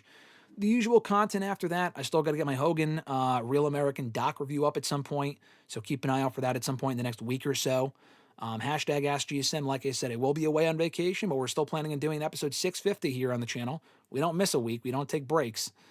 And that'll be episode 650 likely with Alexis. And after that, we'll see. For next Thursday's WrestleRant Radio, we will tackle that when we get there. But other interviews and other content here on the channel within the last week, go back and check it out. My interviews with Bubba Ray Dudley, that polarizing chat. Also, my live reactions from WrestleMania weekend in Las Vegas. Check those out from the other day. and all the other stuff we've been putting up here on the channel. Thank you again, everyone, joining us live for today's episode. This was a lot of fun, and we will catch you right back here on the channel for Thursday's WrestleRant Radio. So until then, guys, have an awesome one. I'm Graham GSM Matthews, and I will catch your ass down the road.